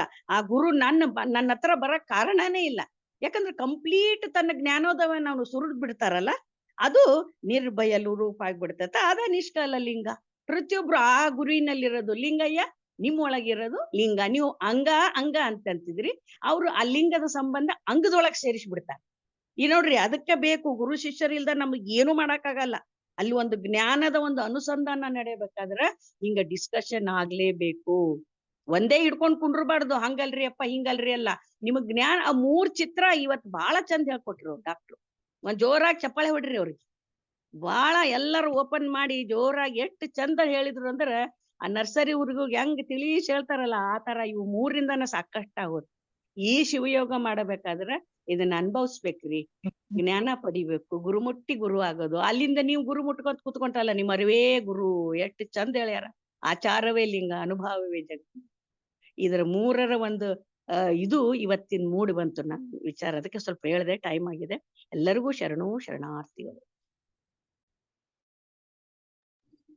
ಸರ್ವ ಶರಣರ ಶ್ರೀಪಾದಂಗಳಲ್ಲಿ ಭಕ್ತಿಪೂರ್ವಕವಾಗಿ ಶರಣಾರ್ಥಿಗಳು. ಆಯ್ತ್ರಪ್ಪ, ಸಂಪನ್ನ ಮಾಡ್ರಪ್ಪ. ಮಾಡಿ ಅಣ್ಣ ಪ್ಲೀಸ್. ಅಲ್ಲಪ್ಪ, ಅವ್ರಿಗೊಂದ್ ಮಾತು ಹೇಳ್ಬೇಕ್ರಿ. ಇವರು ಶೈವ ಮಂದಿ ದ್ವೈತ ಇದ್ರೊಳಗುರ ಅವರು ಅಷ್ಟ ಅಲ್ಲ ಚತುರ್ಪದ ಫಲ ಅಂದ್ರೆ ಬೇಡ್ತಾರ್ರಿ. ಆದ್ರೆ ನಮ್ಮ ಶಿವದೊಳಗ ನಾವ್ ಬೇಡೋ ಜರು ಇಲ್ಲ, ಆದ್ರೆ ತಂತಾನೆ ಕೊಡ್ತಾನ ಅವನು. ಇಲ್ರಪ್ಪ, ವಚನದಲ್ಲಿ ಉಲ್ಲಿಂಗ ಪೆತ್ತಿಗಳು ವಚನದಲ್ಲಿ ಸ್ಪಷ್ಟತೆ ಕೊಡ್ತಾ ಇದಾರೆ. ಏನ ಸಾಹಿತ್ಯವೆಂದೇನೋ ಅಂಗದ ಮೇಲೆ ಲಿಂಗ ಸಂಬಂಧವಾಗಿರುತ್ತಿರಲು. ಅಂದ್ರೆ ಲಿಂಗ ಸಂಬಂಧ ಆದಾಗ ಈ ಸಾಲೋಕ್ಯ ಪದ ಇದೆಯಾ ಅಂತ. ಲಿಂಗನೇ ಇದೆಯಲ್ಲ, ಲಿಂಗದೊಂದಿಗೆ ಇದಕ್ಕೆ ತಾನೇ ಲಿಂಗವಾಗುವಂತ ಒಂದ್ ನೆಲೆಯನ್ನು ಗುರುದೇವರನ್ನು ಕಲಿಸಿರ್ಬೇಕಾರೆ ಸದಾನ ಲಿಂಗಧಾರಿಯಾಗಿ ಲಿಂಗದ ಸ್ಮರಣೆಯಲ್ಲಿ ಅಂದಾಗ ಸಾಲುಕ್ಯ ಪದ ನಿನ್ಗೆ ಏನಕ್ಕೆ, ಅದ್ರ ಬಗ್ಗೆ ಏನತಕ್ಕಂಥ ಭಾವ ಇದೆ ಅಷ್ಟೇ. ಸಾಮೀಪ್ಯವೆಂದೇನೋ ಗುರುಲಿಂಗ ಜಂಗಮ ದಾಸೋಹ ಸನ್ನಿಧಿಯಲ್ಲಿರಲು. ಇದು ನೋಡಿ, ಅರಿವು ಆಚಾರ ಅನುಭಾವಿಕ ನೆಲೆ. ಆ ಸನ್ನಿಧಿಯಲ್ಲಿ ಇರ್ಬೇಕಂತಂದಾಗ ನಿಮಗೆ ಸಾಮೀಪ್ಯ ಅನ್ನತಕ್ಕಂಥದ್ದು ಏನಿದೆ? ಸಾರೂಪ್ಯವೆಂದೇನೋ ಅನವರತ ಅರ್ಚನೆಯಲ್ಲಿರ್ತಿರಲು. ಸದಾಕಾಲ ಅರ್ಚನೆ ಅಂತ ಅಂದ ತಕ್ಷಣ ನಾವು ತನು ಮನ ಭಾವಗಳನ್ನ ಅರ್ಪಣೆಗೊಳಿಸ್ತಕ್ಕಂಥದ್ದು. ಆ ಭಾವನ ಅರ್ಪಿಸಿದಾಗ ಅದು ಅರ್ಚನೆ ಆಗ್ತದೆ. ಇದು ಸದಾ ಇರ್ತದೆ ಅನವರತ ಅಂತಂದಾಗ ಯಾವಾಗ ನಾವು ಅರ್ಚನೆ ಅಂದ್ರೆ ಬಾಹ್ಯವಾಗಿ ಮಾಡ್ತಕ್ಕಂಥ ಕ್ರಿಯೆ ಅಲ್ಲ. ಆತರ ಅಂತರಂಗದಲ್ಲಿ ಇರ್ಬೇಕು ಅಂತಂದಾಗ ಆ ಸಾರೂಪ್ಯವೆಂದೇನೋ ಅಂತಕ್ಕಂಥ ಭಾವ ಇಲ್ಲಿದೆ ಅಷ್ಟೇ. ಬಿಟ್ರೆ ನಾವು ಅದಕ್ಕೆ ಹೆಚ್ಚಿನ ಮಹತ್ವ ಕೊಟ್ಕೊಂಡು ನಾವು ಅದು ನಮ್ದು ಹೇಳಿಲ್ಲ, ಇದು ನಮ್ದು ಹೇಳಿಲ್ಲ ಅನ್ನೋದಕ್ಕಿಂತ ಈ ಭಾವದಲ್ಲಿ ಹೇಳಿದ್ರೆ ಹೋಲಿಕೆ ಮಾಡಿದಾರೆ, ಅದು ಹೊಂದಾಣಿಕೆ ತೋರಿಸ್ತಾ ಇದಾರೆ ಹೇಗೆ ಅಂತ. ನಮ್ಮ ಆಚಾರ ಹೇಗೆ ಭಿನ್ನತೆ ಇದೆ, ಆ ಆಚಾರಕ್ಕೂ ಇದಕ್ಕೂ ಏನು ವ್ಯತ್ಯಾಸಗಳು ಅಂತಕ್ಕಂಥದ್ದು ಭಿನ್ನದವಾಗಿರ್ತಕ್ಕಂಥದ್ದು ತೋರಿಸ್ಕೊಟ್ರದ ಅವರು ಅಷ್ಟೇ. ನನಗೆ ಅನ್ಸುತ್ತವ. ಶರಣಾರ್ಥಿ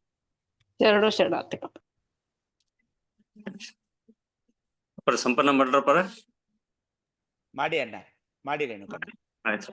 ಇಲ್ಲಿನವರೆಗೂ 22ನೇ 52ನೇ ಒಂದು ಶಿವಯೋಗ ಕುರಿತಾದ ಒಂದು ಅನುಭವ ನಡೆ ಮಾಡ್ತಕ್ಕಂಥ ದಯಾನಂದ ಅಪ್ಪರಿಗೆ ಭಕ್ತಿಯ ಶರಣಾರ್ಥಿಗಳು.